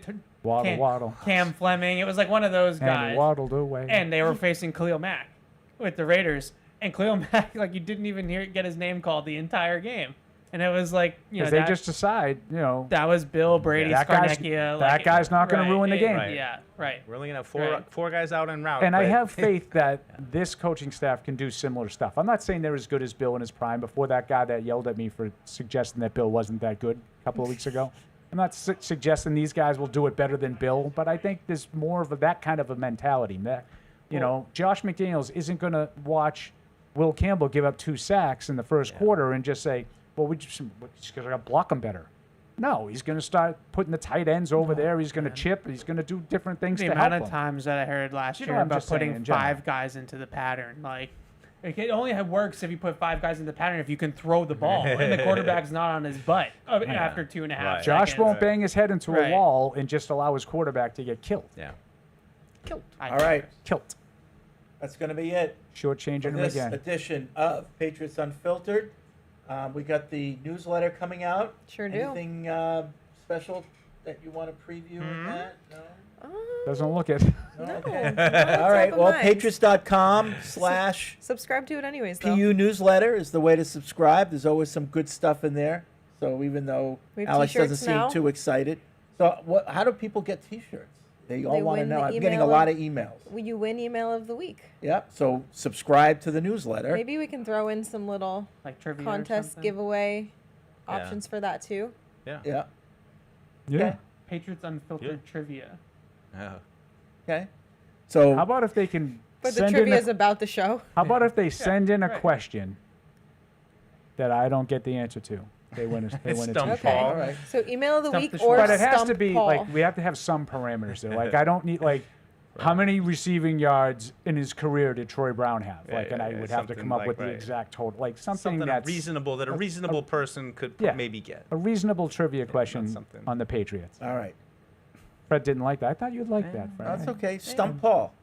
Yeah. It's the Schwab. Stump the Yeah. moron. All right. Have a good weekend. We will see you next Tuesday.